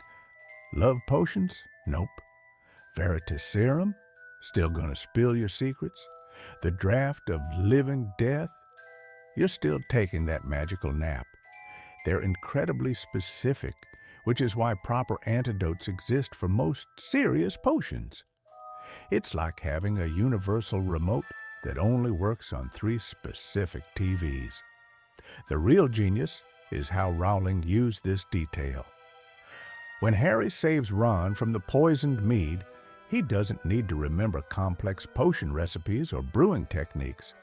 Just shove a Bezoar down his throat. Sometimes the simplest solution really is the best one, even in a world where people can literally turn back time. Then there's the other side of magical education, facing your fears head-on with boggarts. These shapeshifters are basically anxiety made manifest, which honestly sounds like my worst nightmare. They're not actually dangerous creatures, more like magical mood rings that reflect your deepest terrors back at you. What's brilliant about boggarts is they can't exist around groups of people because they get confused about which fear to become. Imagine being a boggart trying to decide between someone's fear of spiders, another person's fear of failure, and a third person's inexplicable terror of garden gnomes. The poor thing would probably just short-circuit. The boggart in Lupin's office had been hanging out in that wardrobe for who knows how long, just waiting for someone to open the door. Makes you wonder what it was doing in there.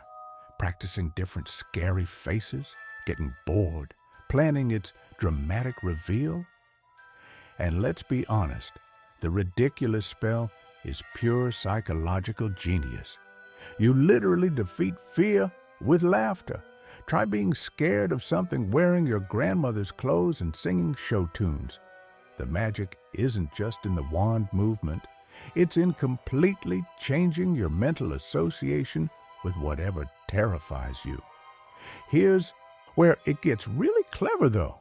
Lupin never lets Harry face the boggart directly because it might turn into Voldemort, and nobody needs that kind of chaos in a classroom setting. But what if Harry's boggart wasn't Voldemort at all? What if it was actually a Dementor representing his fear of fear itself? That would have been a much more manageable classroom demonstration. The boggart lesson also reveals something fascinating about wizard psychology.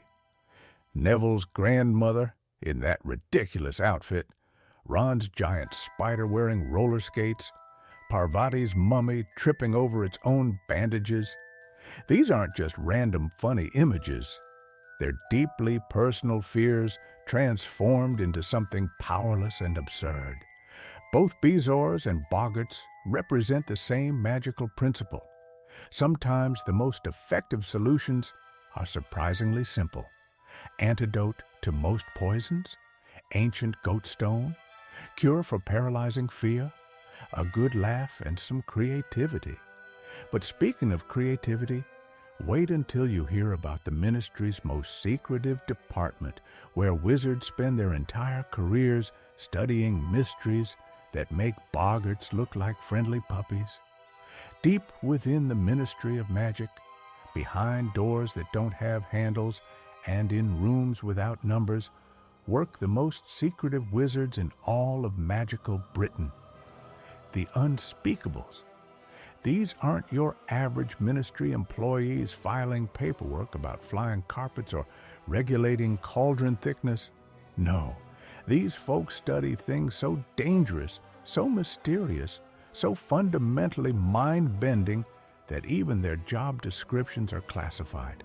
They literally can't speak about their work, hence the name. Talk about the ultimate non-disclosure agreement.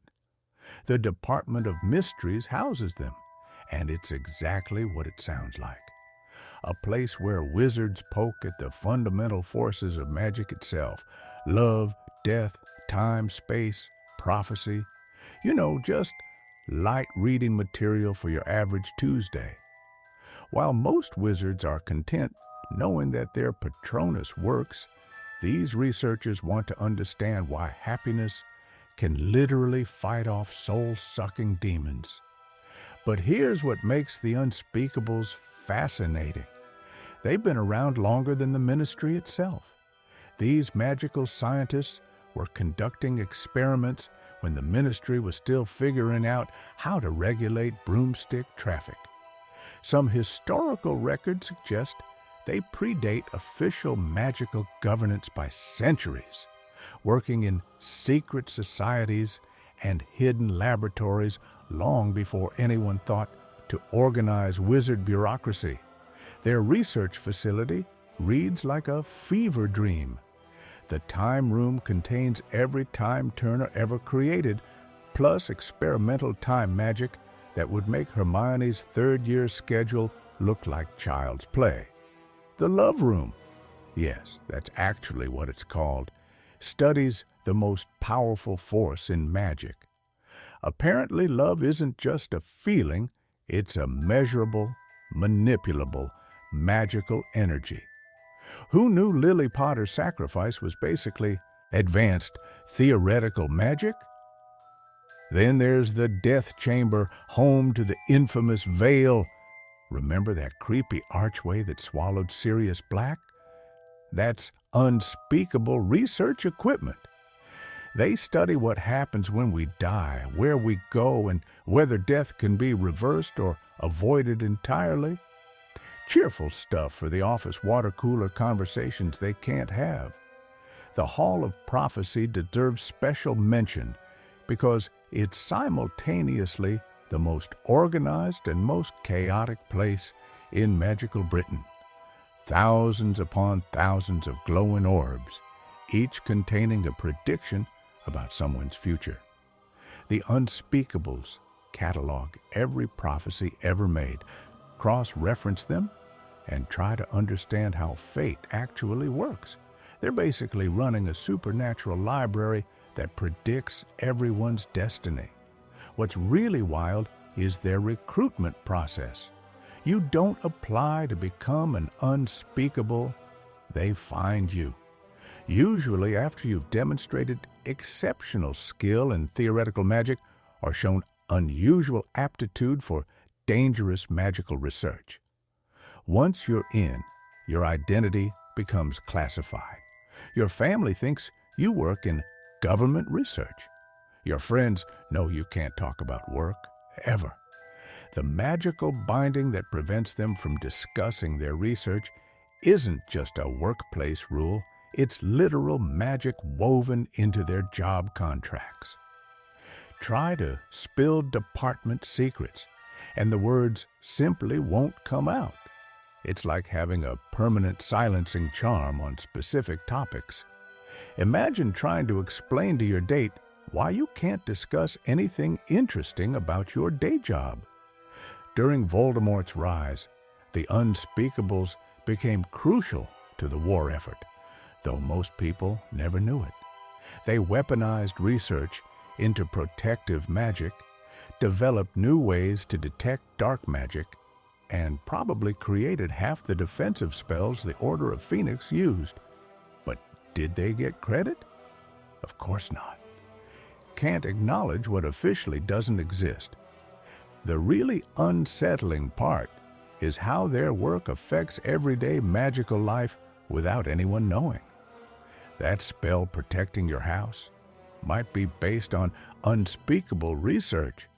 The reason certain dark magic is impossible to reverse? They probably figured that out first. Speaking of things hidden in plain sight, there's another Hogwarts resident whose tragic story reveals uncomfortable truths about bullying and belonging. Most people walk past moaning Myrtle's bathroom without giving it a second thought. Just another haunted toilet, right? Well, that soggy, spectral teenager crying in the U-bend actually holds some of Hogwarts' biggest secrets. And honestly, she's probably witnessed more drama than the Daily Prophet. Let's start with the obvious. Myrtle Warren died in 1943, killed by the basilisk when Tom Riddle first opened the Chamber of Secrets.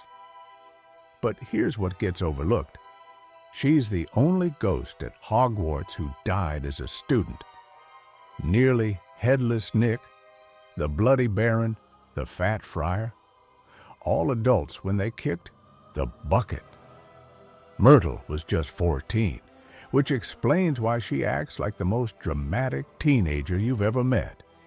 Her bathroom became ground zero for some seriously important stuff. Harry first heard the basilisk through her pipes. Makes sense, right? She's been listening to that thing slither around for 50 years.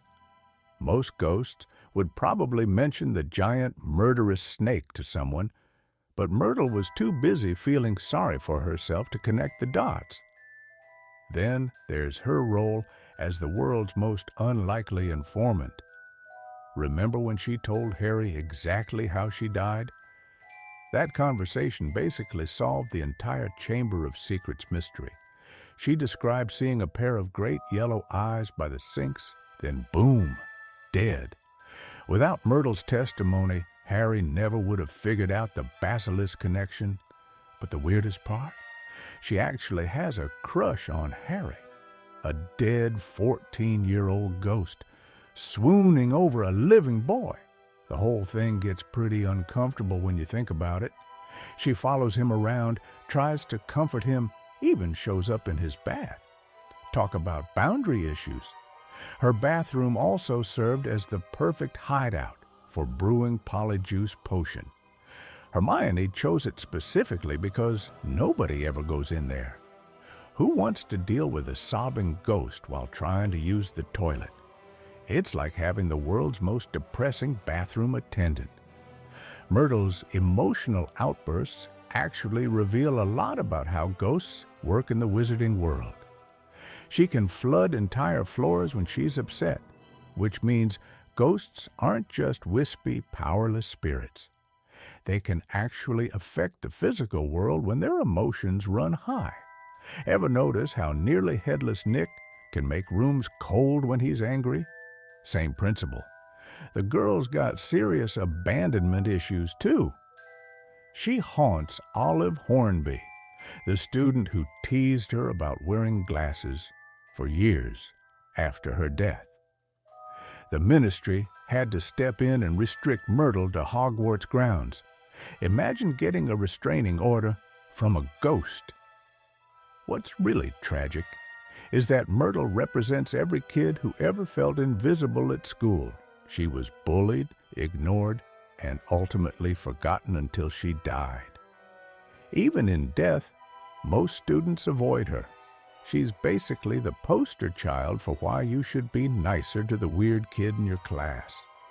Her connection to Tom Riddle's first kill makes her incredibly significant to Voldemort's origin story. She's literally the first victim of his murderous career, yet she has no idea how important she is to the bigger picture. While everyone's focused on famous victims like Harry's parents, Myrtle quietly carries the trauma of being Voldemort's practice run. The bathroom itself became a symbol of hidden depths at Hogwarts. Those snake-decorated taps hide the entrance to the Chamber of Secrets.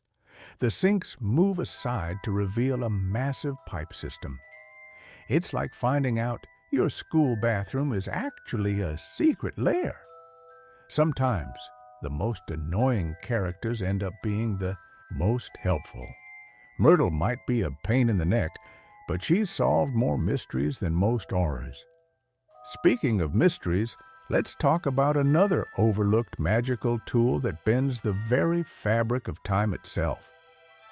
Time turners might seem like the coolest magical device ever invented, but they're actually terrifying when you really think about it. Hermione used one casually to attend extra classes, which is like using a nuclear reactor to toast bread. The sheer audacity of giving a 13-year-old girl a device that could theoretically unravel the fabric of reality just so she could squeeze arithmancy into her schedule? Only at Hogwarts. The Ministry of Magic kept these golden hourglasses locked away in the Department of Mysteries for obvious reasons. Well, obvious to everyone except whoever decided Hermione needed one for academic overachievement. These weren't toys. They were instruments of cosmic horror wrapped in pretty jewelry. Each turn backwards created a closed time loop that had to play out exactly as it originally happened, or risk creating paradoxes that could tear holes in time itself. Here's what most people miss about Time Turner rules. You can't change the past because you already lived it. When Harry and Hermione saved Buckbeak and Sirius, they weren't altering history. They were fulfilling it.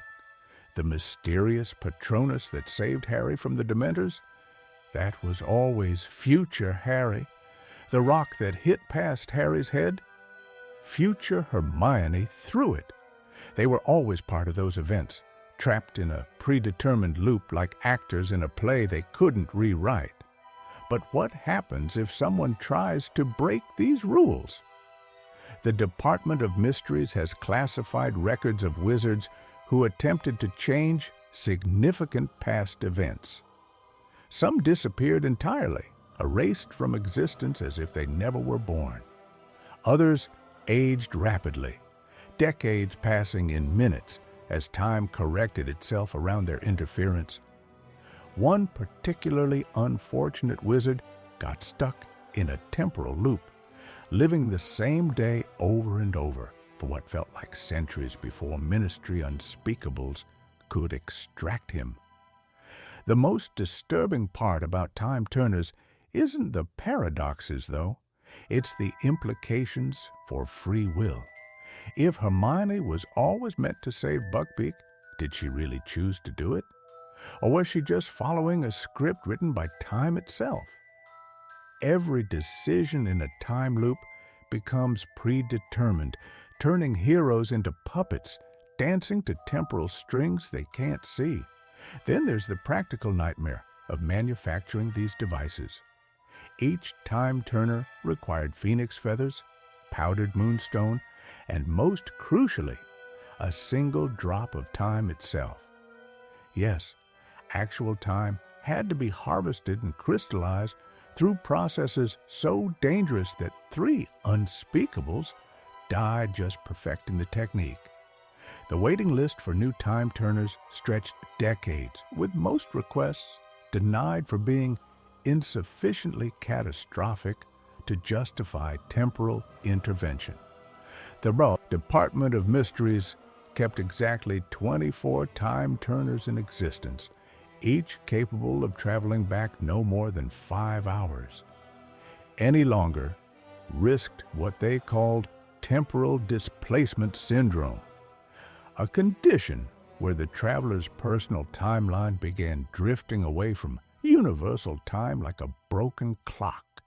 Victims aged at different rates, remembered events that hadn't happened yet, or worse, forgot events that had. McGonagall vouching for Hermione's time turner wasn't just academic favoritism. It required 17 different forms, 3 ministry background checks, and a binding magical oath that she wouldn't use it for anything except attending classes. The fact that she immediately broke this oath to save a hippogriff and an escaped prisoner? Probably not something McGonagall mentioned in her follow-up reports.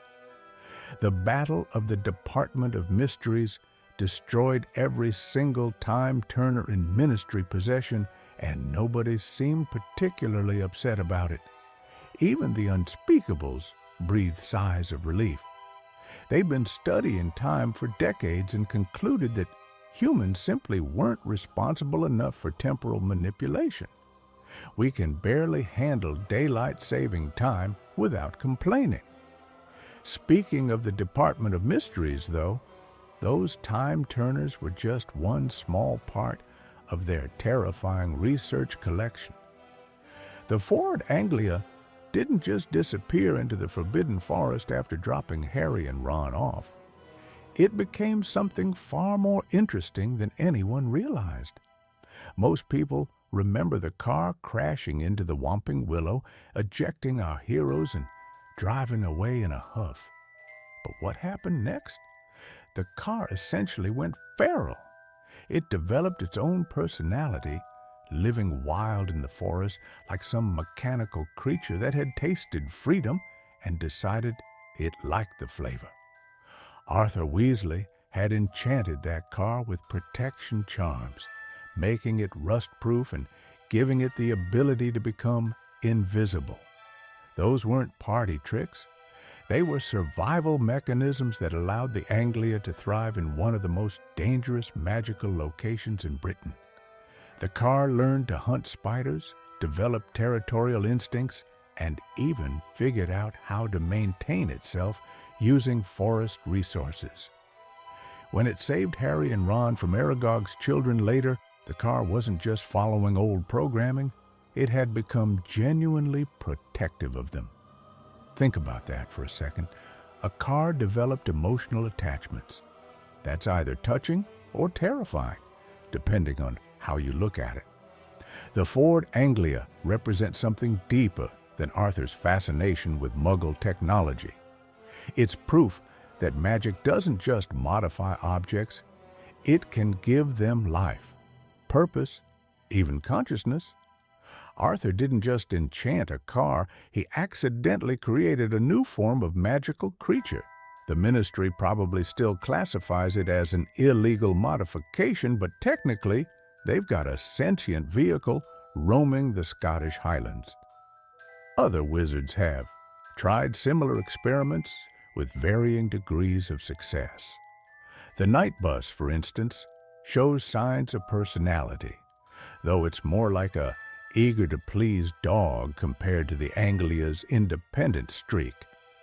Then there's the Hogwarts Express, which runs so smoothly and reliably that some theorize it's gained a protective instinct for its young passengers over the decades.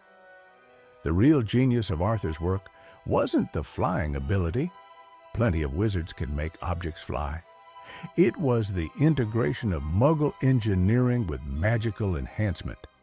The car retained all its Muggle functionality while gaining magical abilities.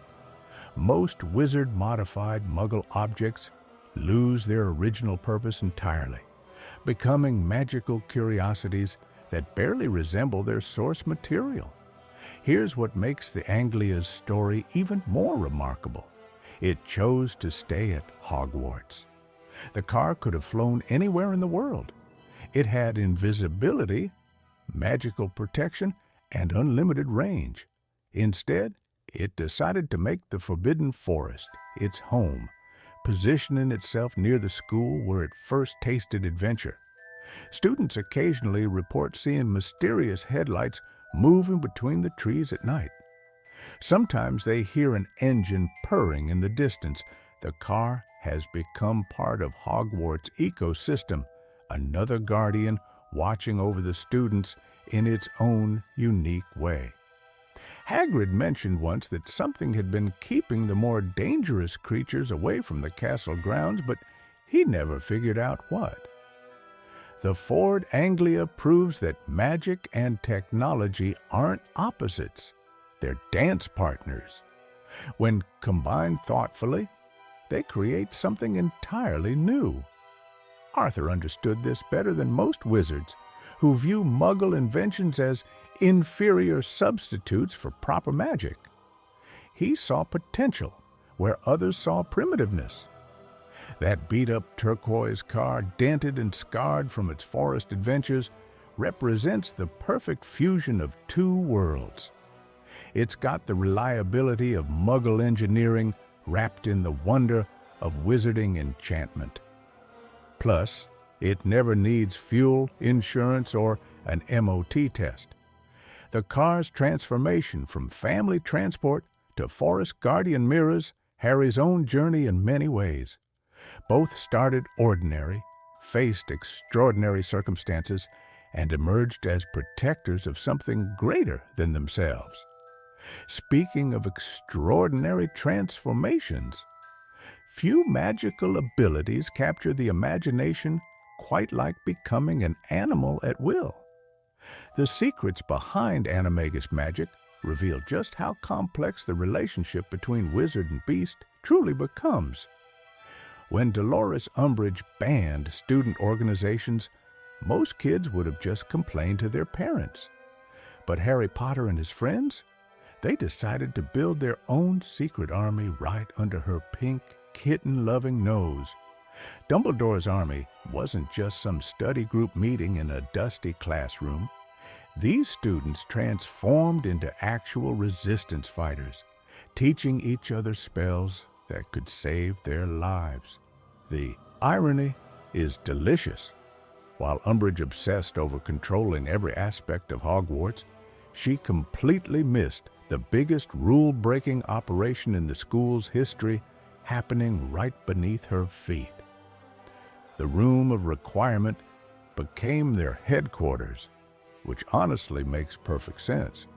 Need a place to hide from an evil government official? The castle literally creates one for you. Talk about having connections in high places.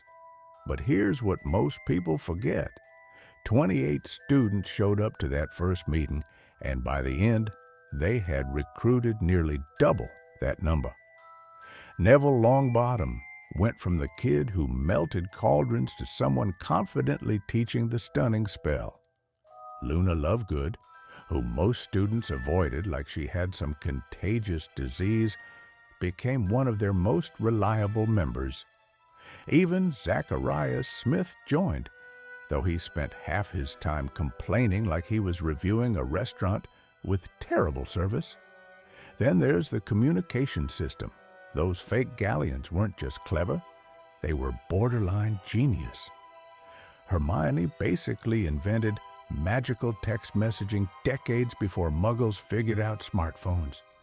Each coin would heat up and change numbers to alert members about meetings. Revolutionary stuff, really. The Ministry of Magic should have hired her for their communication department instead of trying to arrest her. But the real magic happened during those training sessions. Students who'd never successfully cast a protean charm were suddenly mastering advanced defensive spells. Ginny Weasley's Bat Bogey Hex became legendary. Dean Thomas finally got his shield charm working properly. Even shy Hannah Abbott found her voice and her wand work. The group faced their ultimate test during the Department of Mysteries battle. 6 teenagers walked into the ministry to face Death Eaters. 6 against fully trained dark wizards.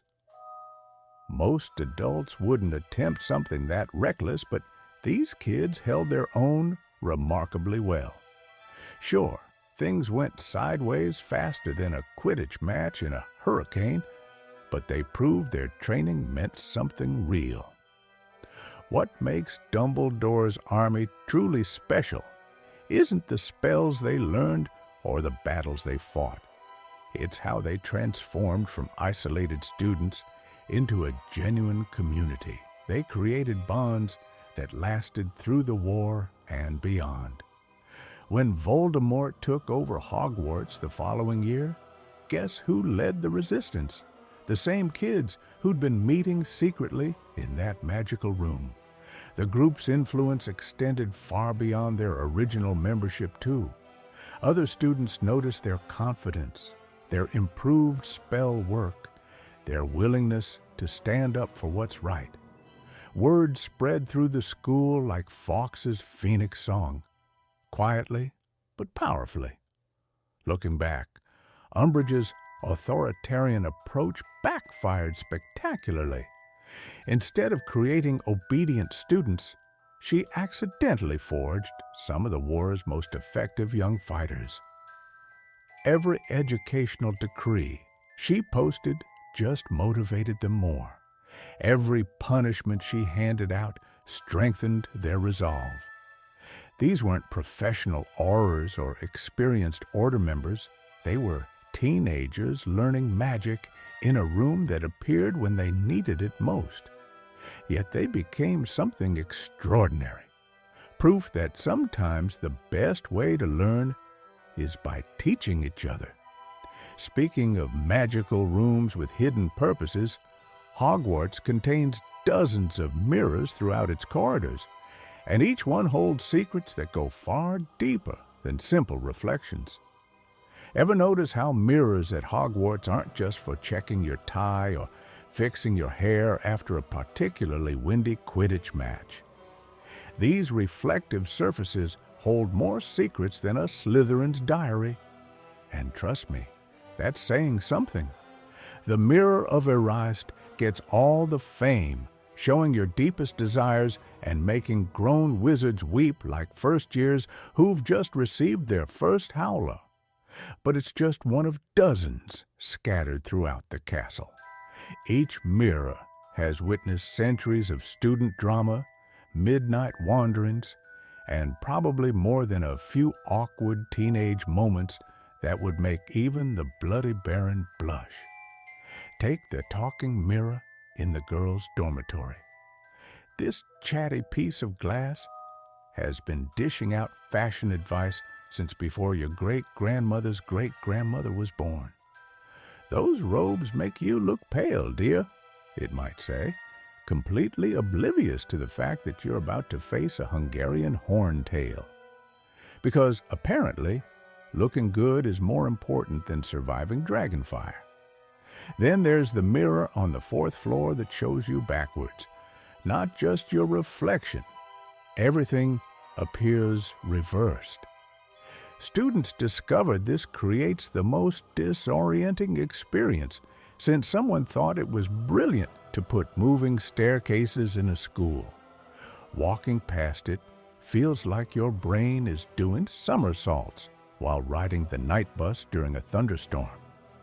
The really sneaky mirrors are the ones that don't look special at all. These plain, ordinary-looking glasses serve as silent witnesses to Hogwarts' daily chaos.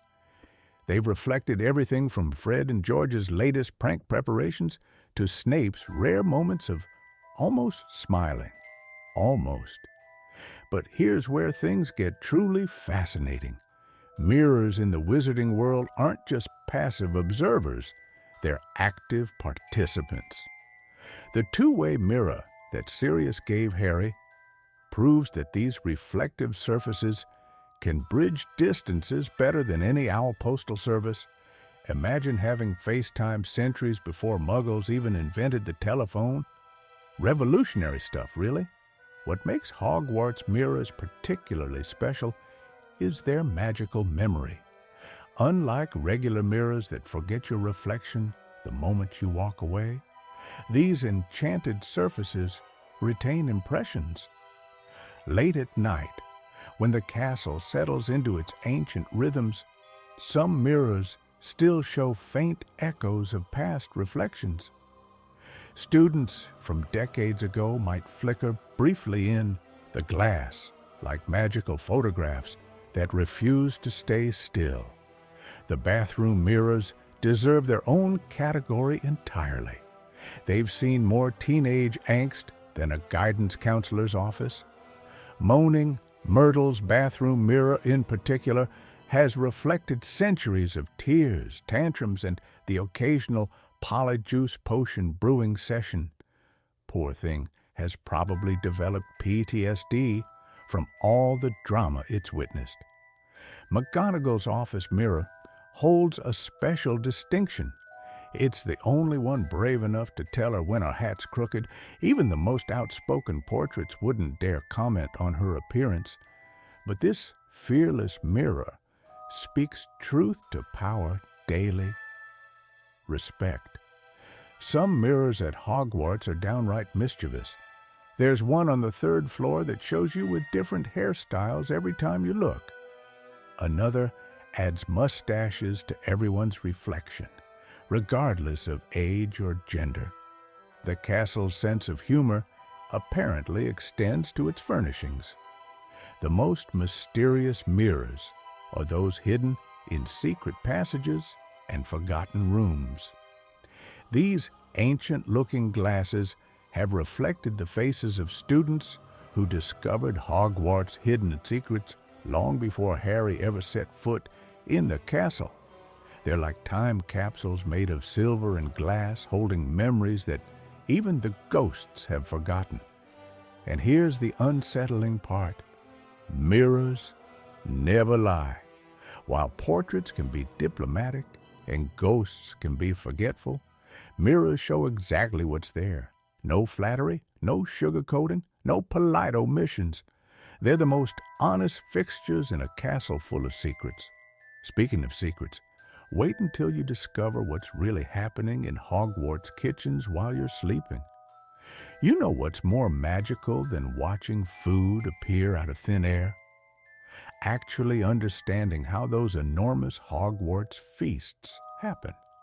While everyone's busy gasping at floating candles and moving staircases, they're completely missing the real wizardry happening 3 floors below their feet. The Great Hall serves roughly 1,000 students and staff every single day. That's breakfast, lunch, dinner, plus all those midnight snacks for stressed students cramming for exams. We're talking about feeding a small town here, and somehow it all appears perfectly timed, perfectly prepared, and perfectly delicious. The secret? An army of house elves working harder than a Hufflepuff during finals week. These magical beings don't just cook normal food and send it upstairs. They're creating dishes that would make Gordon Ramsay weep with joy. Roast beef that carves itself. Puddings that bubble and steam on command. Pumpkin juice that somehow stays the perfect temperature whether it's served in September or January. The level of culinary magic happening in those kitchens makes Felix Felicis look like a basic luck charm. But here's where things get really interesting. House elves don't follow recipe books like your average Muggle chef. They're using magic that's been passed down through generations, creating flavors that literally cannot exist in the non-magical world. Ever wonder why Hogwarts students never seem to miss home cooking? Because the food they're eating is enchanted to be more satisfying, more nourishing, and more comforting than anything their parents could whip up. The logistics alone should give Hermione nightmares. Different dietary requirements for students from all over Britain and beyond. Vegetarian options before that was even trendy. Special meals for students recovering in the hospital wing. Holiday feasts that somehow incorporate traditions from dozens of different magical families.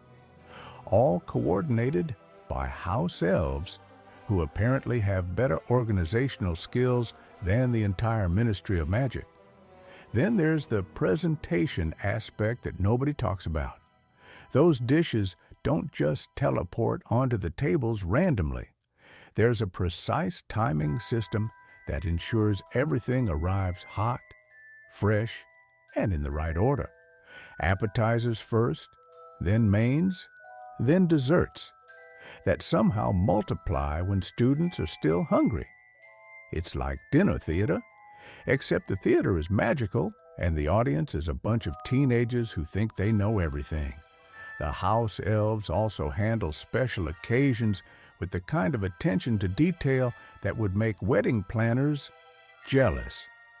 Remember the Halloween feast where everything was perfectly themed?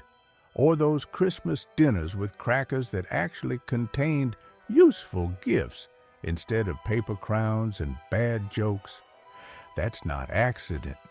That's centuries of culinary tradition combined with magic that most wizards couldn't pull off if their lives depended on it. What really gets me is how they manage dietary restrictions. Imagine trying to feed Neville's grandmother, who probably has very specific ideas about proper meals, alongside Muggle-born students who grew up on completely different foods, plus international exchange students who might need ingredients that don't even grow in Britain. The house elves somehow make it work, creating meals that feel familiar to everyone while introducing magical elements that expand everyone's palate. The waste management alone deserves its own magical award. Ever notice how there are never leftover scraps cluttering the tables? No mysterious stains on the tablecloths? The cleanup happens so seamlessly that students forget they're eating in what's essentially a massive cafeteria. Most students graduate without ever realizing they've experienced 7 years of the most sophisticated magical catering service in existence. They think it's just normal. Speaking of things students take for granted, wait until you hear about the secret resistance movement that was brewing right under Umbridge's nose. Severus Snape's double life makes every spy thriller look like child's play. While everyone saw the bitter potions master who seemed to hate Harry Potter, the truth was far more dangerous and heartbreaking than anyone could imagine. Let's start with the obvious question: how did Snape fool Voldemort for years? The guy who could literally read minds and had trust issues worse than a teenager with a diary lock? Well, Snape mastered something called occlumency so perfectly that he could lie directly to the Dark Lord's face. That's like playing poker with someone who can see your cards, except your life depends on winning every single hand. But here's what most people miss about Snape's role in secret societies. He wasn't just feeding information to Dumbledore, he was actively sabotaging Death Eater operations from the inside. Remember when Death Eaters kept failing at seemingly simple tasks? That wasn't incompetence. That was Snape quietly rearranging their plans like a chess master moving pieces. The Order of the Phoenix relied on Snape more than they ever admitted publicly. He provided intelligence about Voldemort's movements, warned about attacks, and even helped relocate entire wizarding families when they were in danger. Imagine being the person everyone hates while secretly saving their lives. Talk about thankless work. Then there's the psychological toll this took on Snape. The man had to watch torture sessions, participate in Death Eater meetings, and maintain his cover while internally screaming. He couldn't show weakness, couldn't flinch, couldn't give away his true feelings. Every day was an Oscar-worthy performance where the penalty for a bad review was death. What's really wild is how Snape managed his double identity at Hogwarts. Students saw him as unfair and cruel, but many of his harsh lessons were actually preparing them for real danger. His advanced potions knowledge saved lives. Literally. When Katie Bell was cursed by that necklace, who stopped the curse from spreading? Snape. When George lost his ear, who prevented him from bleeding out? Also, Snape. The complexity of his relationship with Harry adds another layer to this web of secrets. Snape had to protect the son of his lost love while looking at James Potter's face every single day. That's emotional torture on a level that would break most people. Yet he did it, year after year, because of a promise and a love that never died. But let's talk about the other secret societies operating during this time. The Order wasn't the only group fighting against Voldemort's regime. Smaller resistance cells formed throughout magical Britain, many of them inspired by Dumbledore's army. These groups didn't have the resources or connections of the Order, but they disrupted Death Eater activities in ways that often went unnoticed. Some of these secret societies focused on protecting Muggle-born wizards and witches, They created safe houses, forged documents, and established escape routes out of Britain. Others worked to counter Voldemort's propaganda, spreading truthful information through underground networks when the Ministry fell under Death Eater control. The fascinating part is how these groups occasionally intersected with Snape's work without knowing it. He would subtly redirect Death Eater raids away from safe houses, delay searches of suspected resistance hideouts, or provide false information that gave these groups time to relocate. Snape's sacrifices extended far beyond his eventual death. He sacrificed his reputation, his peace of mind, his chance at genuine relationships, and his ability to ever be truly understood by most people. He lived in a constant state of vigilance and loneliness that would drive anyone else to madness. The tragic irony is that Snape's greatest contributions to defeating Voldemort remained largely unknown even after the war ended. Most people still saw him as the mean professor who picked on students, not the man who risked everything to protect them. Speaking of protection, there were other ways Hogwarts kept its students safe that had nothing to do with obvious defenses or dramatic battles. The Hogwarts Express chugs along the Scottish countryside, carrying more than just students and their trunks. This scarlet steam engine holds secrets that even the most devoted Potterheads overlook. First off, Platform 9 3/4 wasn't always the departure point. The original magical platform was actually Platform 7 1/2 at King's Cross, but Ministry officials had to relocate it in 1828 after too many Muggles started asking uncomfortable questions about the missing platform. Apparently, Victorian Londoners were far nosier than anyone anticipated. The train itself runs on more than coal and steam. Ministry enchantments power the entire journey, but here's what gets interesting. The locomotive actually draws magical energy from the excitement and anticipation of its passengers. The more thrilled the students are about returning to Hogwarts, the faster the train runs. This explains why the Express sometimes arrives early at the start of term, but crawls along during those dreaded end-of-holiday journeys. But let's talk about those compartments. Each one can magically expand or contract based on the occupant's needs. Ever wonder how 11 people managed to squeeze into one compartment during that chaotic Dumbledore's army meeting? The train literally made room. It's like having a magical accordion that responds to friendship dynamics. The food trolley deserves its own fan club. That witch pushing chocolate frogs and Bertie Bott's every flavor beans. She's been working the same route for 43 years. Her name is Honeyduke's Hattie, though that's not her real name, and she's memorized every student's favorite sweet. She also happens to be a retired Auror who took the job because she wanted something peaceful after decades of chasing dark wizards. Talk about a career change. Speaking of food, those chocolate frogs aren't just enchanted to hop around for fun. They're actually testing students' reflexes and magical awareness. The Ministry's Department of Magical Education uses sales data to track which students show the fastest response times.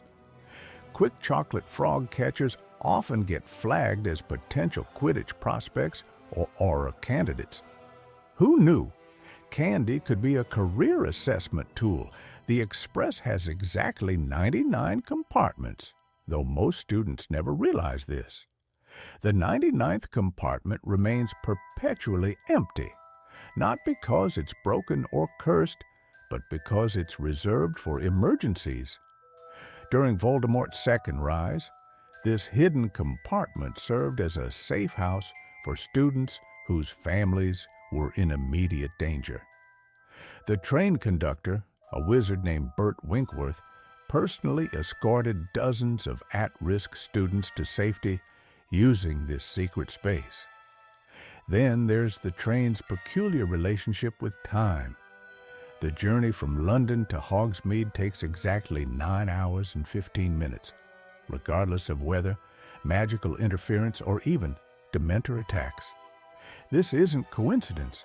It's ancient magic woven into the train's very foundation. The founders wanted students to have precisely enough time to transition mentally from the Muggle world to the magical one. 9 hours of gradual separation from their non-magical lives. The real magic happens in those conversations echoing through the corridors. Future ministers of magic have planned their careers in compartment seats. Marriages have been proposed between the snack trolley visits. The Weasley twins conceived 90% of their pranks while staring out those windows.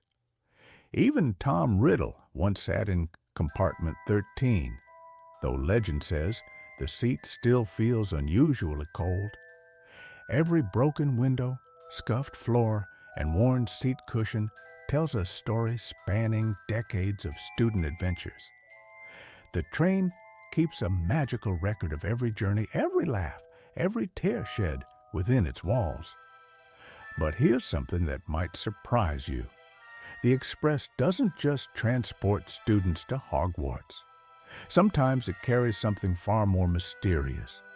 And that's where our next forgotten detail becomes absolutely fascinating.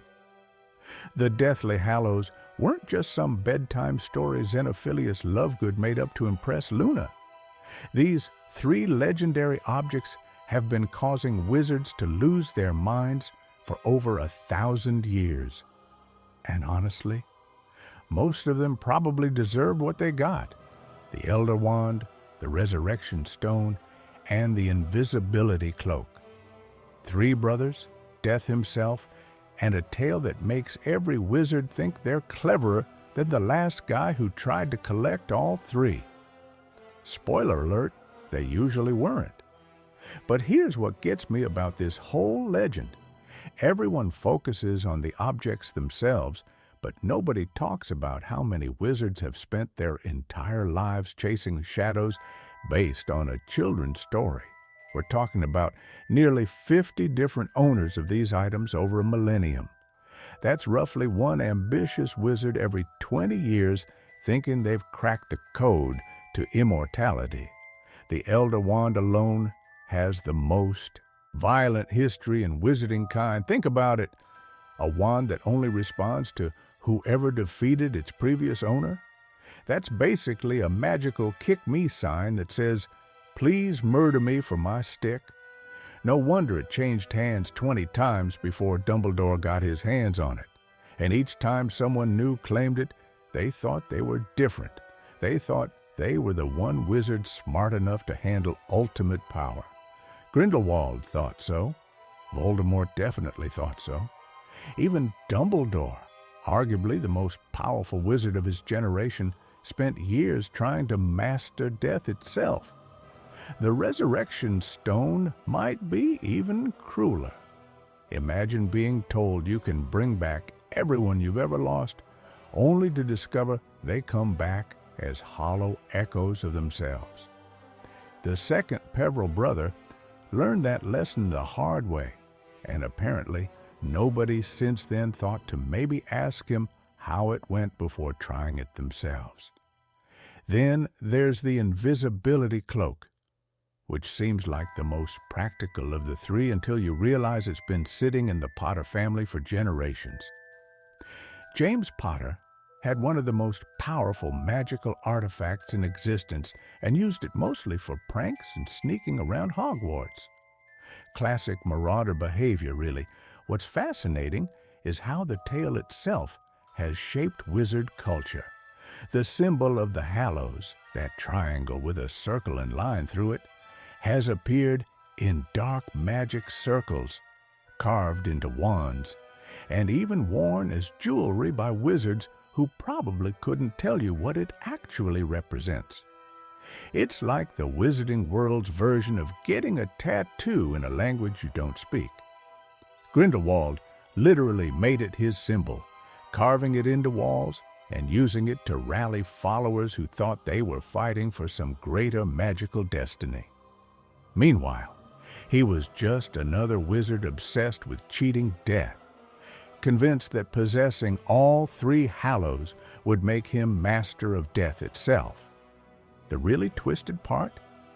The tale teaches that only someone who doesn't want the hallows can truly possess them. The third brother hid from death, lived a full life, and only greeted death as an old friend when he was ready. But apparently, that lesson gets lost somewhere between "there are three magical objects, and I must have them all." Even Dumbledore, who understood the tale better than almost anyone, couldn't resist the temptation. His quest for the Hallows led him to Grindelwald, to his sister's death, and eventually to that withered hand courtesy of the Resurrection Stone. The wisest wizard of his age still fell for the same trap that had been claiming wizards for centuries. The historical records show that every major hunt for the Hallows has ended the same way, with powerful wizards dead, families destroyed, and the objects scattered again for the next generation to obsess over.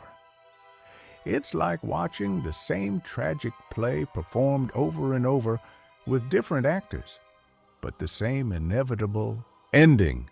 But speaking of things that repeat throughout wizarding history, there's something else that's been hiding in plain sight at Hogwarts for centuries.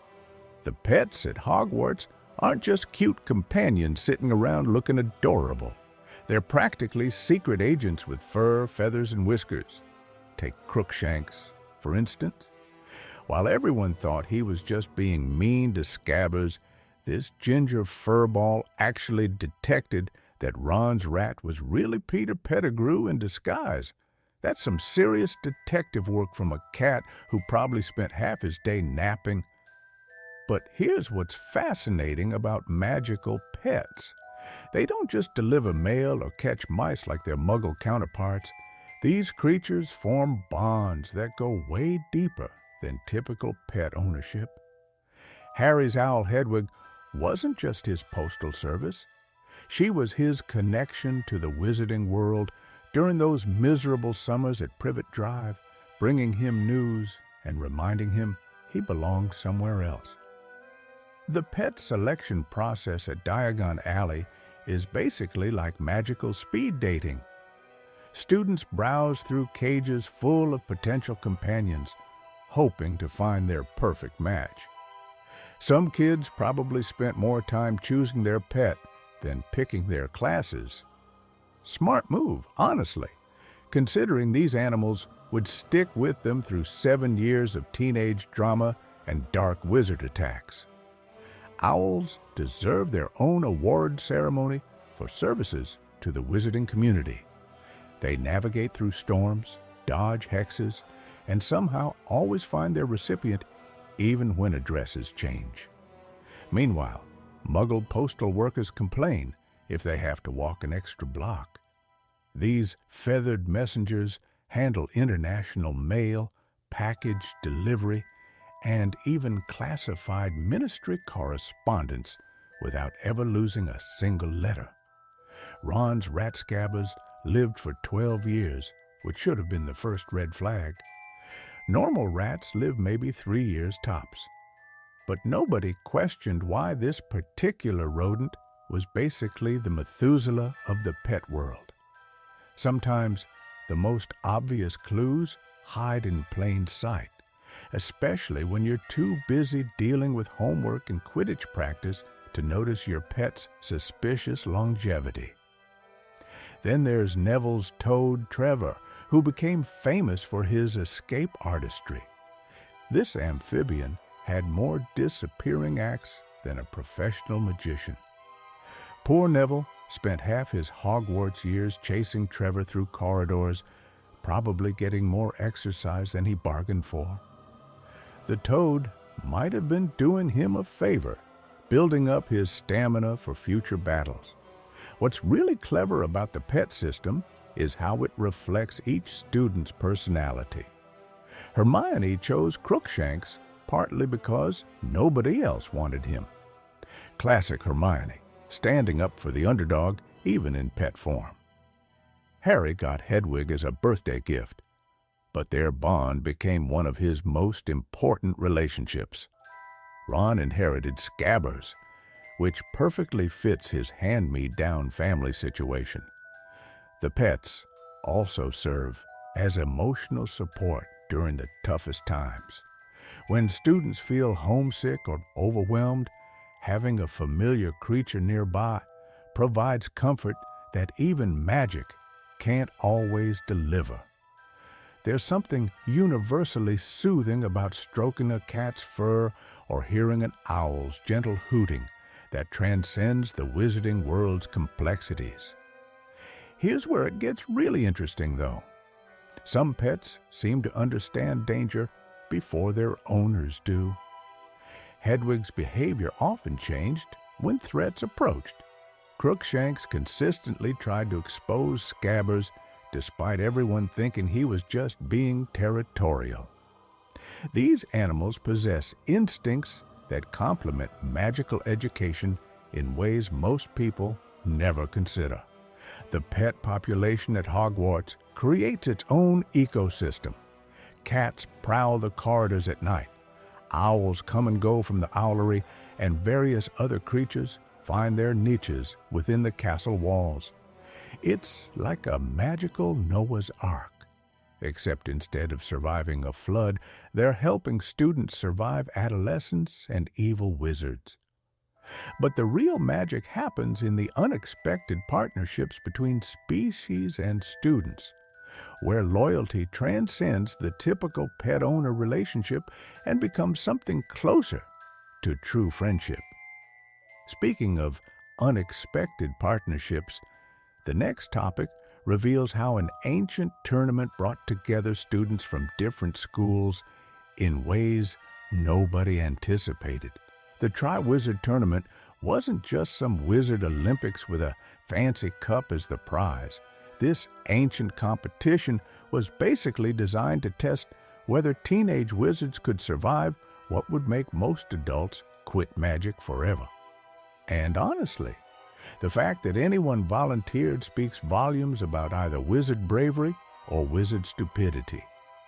Let's start with something most people miss. The tournament wasn't created for glory or international friendship. It began in 1300 as a way to settle political disputes between magical schools without starting actual wars. Think of it as diplomatic problem-solving, except the diplomats were teenagers and the problems involved dragons. Much more civilized than armies, apparently. But here's where things get wild. The original tournament had zero safety measures. None. Students regularly died, which explains why it got banned for over 2 centuries. When they brought it back in Harry's 4th year, they added the age line and claimed it was safer. Then they immediately threw him into tasks that nearly killed him multiple times. Great safety record there, Ministry. The selection process itself defies most magical logic. The Goblet of Fire doesn't just pick names randomly, it evaluates magical ability, courage, and somehow determines who can handle the pressure, which makes it even more suspicious that it selected 4 champions instead of 3. Someone incredibly powerful had to confront an ancient magical artifact that's supposedly tamper-proof. Each school brought their own magical traditions to the tournament, creating a fascinating cultural exchange that most fans overlook. Beauxbaton's students practiced a completely different style of magic, focusing on elegance and precision. Their wand movements looked like ballet compared to Hogwarts' more practical approach. Meanwhile, Durmstrang emphasized darker magic and physical conditioning. Victor Krum wasn't just a Quidditch star, He was trained in combat magic that would make defense against the dark arts look like a children's class. The tasks themselves reveal something disturbing about wizard society. Dragons, deadly mazes, underwater rescue missions, these weren't tests of magical knowledge or wisdom. They were gladiatorial combat disguised as education. The fact that hundreds of adult wizards cheered while watching teenagers face mortal danger says something unsettling about magical entertainment standards. Then there's the Yule Ball, which sounds romantic until you realize it was essentially a diplomatic function where teenagers were expected to represent their school's honor through their dancing skills. The pressure on the champions to find dates wasn't about teenage romance. It was international politics. No wonder Harry was so awkward about asking someone. The prize money of 1,000 galleons seems generous until you convert it to real-world value. That's roughly $50,000, which means the tournament was essentially asking students to risk death for a nice college fund. Harry giving it all to Fred and George wasn't just generous. It was probably the smartest financial decision in the series. Most people forget that the tournament created lasting changes in international wizard relations. Fleur's Part Vila heritage introduced discussions about magical creature rights. Krumm's celebrity status bridged the gap between academic achievement and athletic prowess. Even the tragedy of Cedric's death forced the wizarding world to confront uncomfortable truths about their entertainment choices. The real twist? The tournament was never actually about the competition. It was an elaborate trap designed to deliver Harry to Voldemort, which means every dangerous task, every near-death experience was orchestrated by someone who wanted him alive just long enough to reach that portkey. The dragons, the lake, the maze, all of it was theater designed to make Harry's eventual victory look legitimate. What makes this even more chilling is that the real Moody would have probably figured out the deception immediately. Barty Crouch Jr. had to perfectly impersonate one of the most paranoid aurors alive while subtly manipulating Harry's survival. That level of sustained deception required incredible skill and nerves of steel. Speaking of magical artifacts and their hidden purposes, wands themselves harbor secrets that most wizards never fully understand. Every wizard knows the basic rule: the wand chooses the wizard. But the real magic of wand lore goes so much deeper than Ollivander's famous catchphrase. And honestly, most of us completely missed the incredible complexity hiding behind those innocent-looking sticks of wood. Let's start with something that'll blow your mind. Wands don't just choose you once and call it a day. They're constantly evaluating their relationship with you.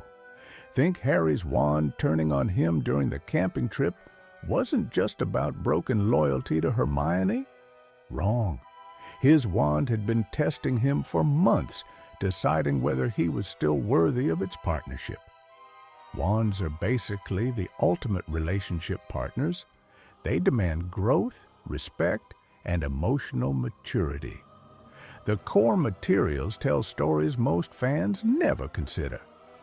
Phoenix feather wands are incredibly rare because Phoenixes only give feathers willingly to wizards they deem worthy of rebirth and transformation.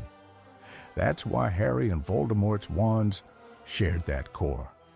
Both were destined for massive personal transformations, though obviously in opposite directions. Dragon Heartstring wands choose wizards with fierce determination, but here's the kicker: they're also the most likely to switch loyalties if you show weakness. Unicorn hair wands are loyal almost to a fault, but they'll literally refuse to perform dark magic. Try forcing one, And you'll get spell backfire that makes Lockhart's memory charm explosion look like a gentle sneeze.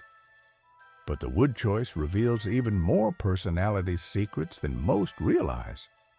Oak wands traditionally choose wizards destined for long, steady careers, hence why it's called the king of the forest.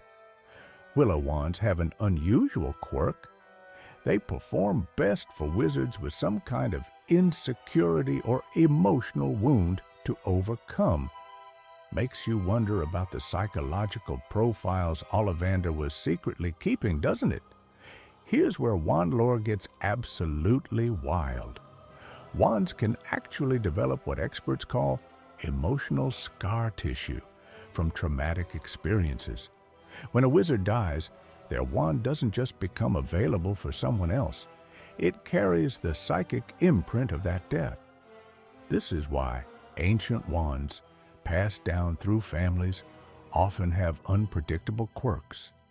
They're basically carrying centuries of magical PTSD. The most fascinating part? Wand misfires aren't random accidents. They're usually your wand trying to teach you something.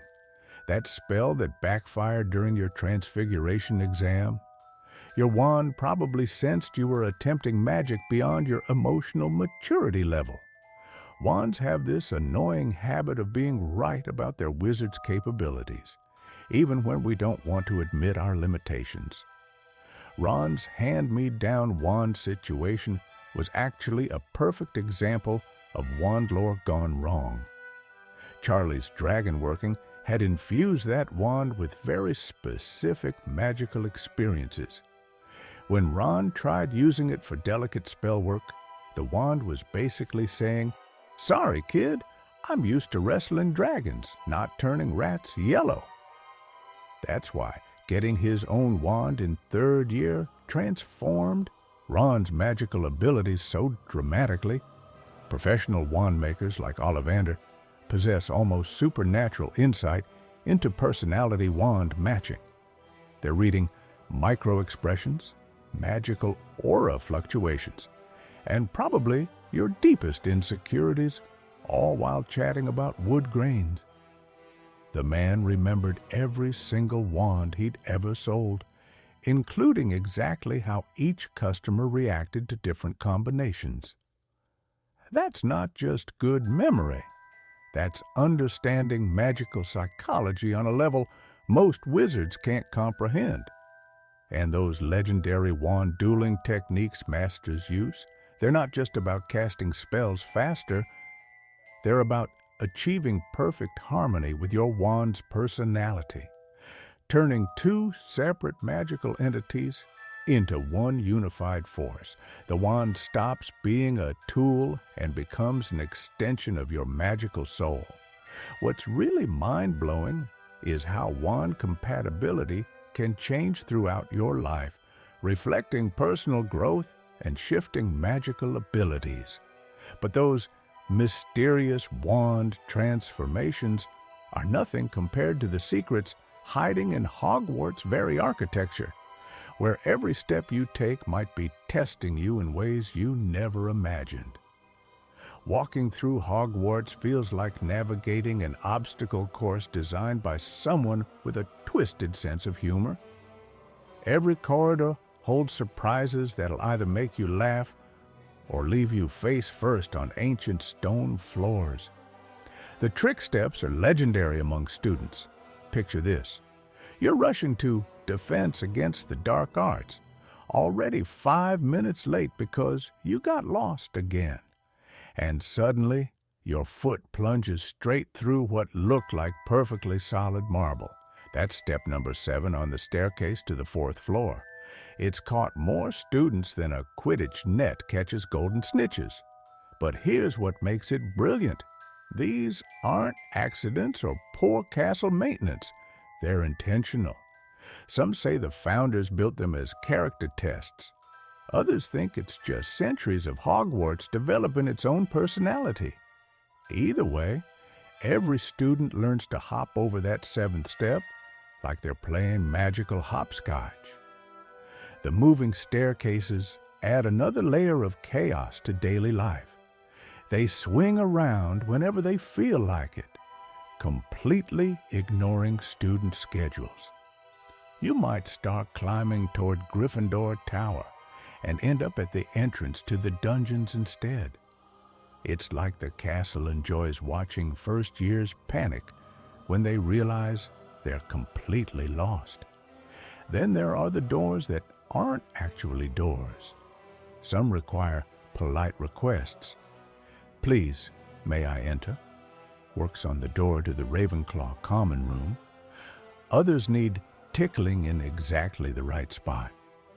The pear in the kitchen portrait giggles when you tickle it, which honestly sounds weird until you're desperately hungry at midnight. Peeves makes everything 10 times worse. Or better, depending on your perspective. He's not technically part of the architecture, but he might as well be. The poltergeist treats every hallway like his personal playground. Water balloons appear from nowhere. Armor gets rearranged to trip unsuspecting students. Chalk flies through the air during exams. What's funny is how students adapt. By third year, everyone develops this weird Hogwarts shuffle, that careful way of walking where you're always ready to jump, duck, or dodge. You test each step before putting your full weight down. You never fully trust a door handle on the first try. The portraits make everything more complicated too. They're constantly chattering, offering unsolicited advice, or worse, telling tales to other portraits. Sir Cadogan is the absolute worst for this. He'll challenge students to duels for walking too loudly past his frame.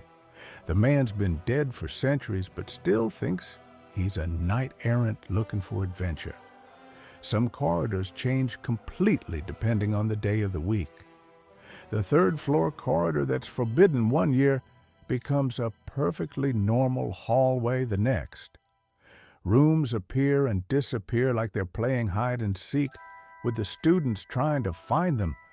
But here's the thing that gets overlooked. All this chaos actually teaches incredible life skills. Hogwarts students become amazingly adaptable. They learn to think on their feet, literally. They develop incredible spatial memory because they have to remember which routes work and which ones lead to dead ends or worse. The vanishing steps aren't just pranks. They're preparing students for a world where nothing stays the same. When you've spent 7 years navigating a castle that actively tries to confuse you, dealing with regular buildings feels almost boring afterward. Even the ghosts get in on the architectural mischief. The Bloody Baron might appear in a corridor just to make it feel 10 degrees colder. Nearly Headless Nick has a habit of popping through walls right when students are trying to concentrate on not falling through trick steps. The real magic isn't just in the moving parts. It's in how this chaotic castle somehow becomes home to thousands of students who learn to love its quirks. Speaking of magical chaos, wait until you realize the entire castle itself might be more alive than anyone ever suspected. You know how we always think of buildings as just buildings? Well, Hogwarts throws that idea right out the window. This castle isn't just made of stone and magic. It's practically alive. The staircases move on their own schedule, like they're following some ancient timetable nobody else knows about. But that's just the beginning. The castle actually breathes. Not literally, but close enough. The walls expand and contract with the seasons. Rooms rearrange themselves when nobody's looking. Hallways decide to take scenic routes that weren't there yesterday. And here's something most people miss. Hogwarts has moods. When students are stressed during exams, the castle gets a bit more accommodating. Suddenly, shortcuts appear where dead ends used to be. The fat lady becomes less picky about passwords. Even the trick steps seem to ease up a little. It's like your grandmother's house, but with a PhD in emotional intelligence. The portraits aren't just hanging there for decoration either. They're the castle's gossip network and security system rolled into one. Sir Cadogan might be terrible at keeping passwords secret, but he's excellent at reporting suspicious activity. These painted personalities share information faster than any magical communication device. When danger approaches, they coordinate like a medieval internet. Then there's the castle's self-repair system. Remember when the Death Eaters blasted holes in the walls during the final battle? By the next morning, those walls had started healing themselves. Stone grows back like skin over a wound. The castle literally regenerates from damage. Try explaining that to your insurance company. But wait, it gets weirder. Hogwarts has preferences about who gets to live there. The castle can make life miserable for unwelcome guests. Ask Dolores Umbridge about that. Her office door started jamming. Her fireplace wouldn't light properly. Even her precious kitten plates seemed to glare at her with unusual malice. The castle was basically trolling her.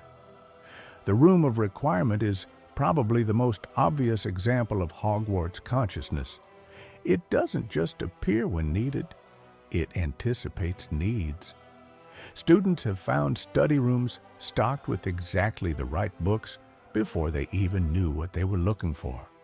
It's like having a really attentive butler who also happens to be a building. Speaking of anticipation, the Great Hall's ceiling doesn't just reflect the weather outside. Sometimes it shows weather that's coming tomorrow, or weather that matches the collective mood inside. During particularly tense moments, you might see storm clouds gathering even on clear days. The castle's emotional barometer is more accurate than any weatherman. The Forbidden Forest edge shifts too. When students need plant ingredients for herbology, certain useful specimens mysteriously appear closer to the castle grounds. When dangerous creatures get too bold, the tree line seems to push them back deeper into the woods. Even nature around Hogwarts follows the castle's lead. And those secret passages, they're not fixed routes.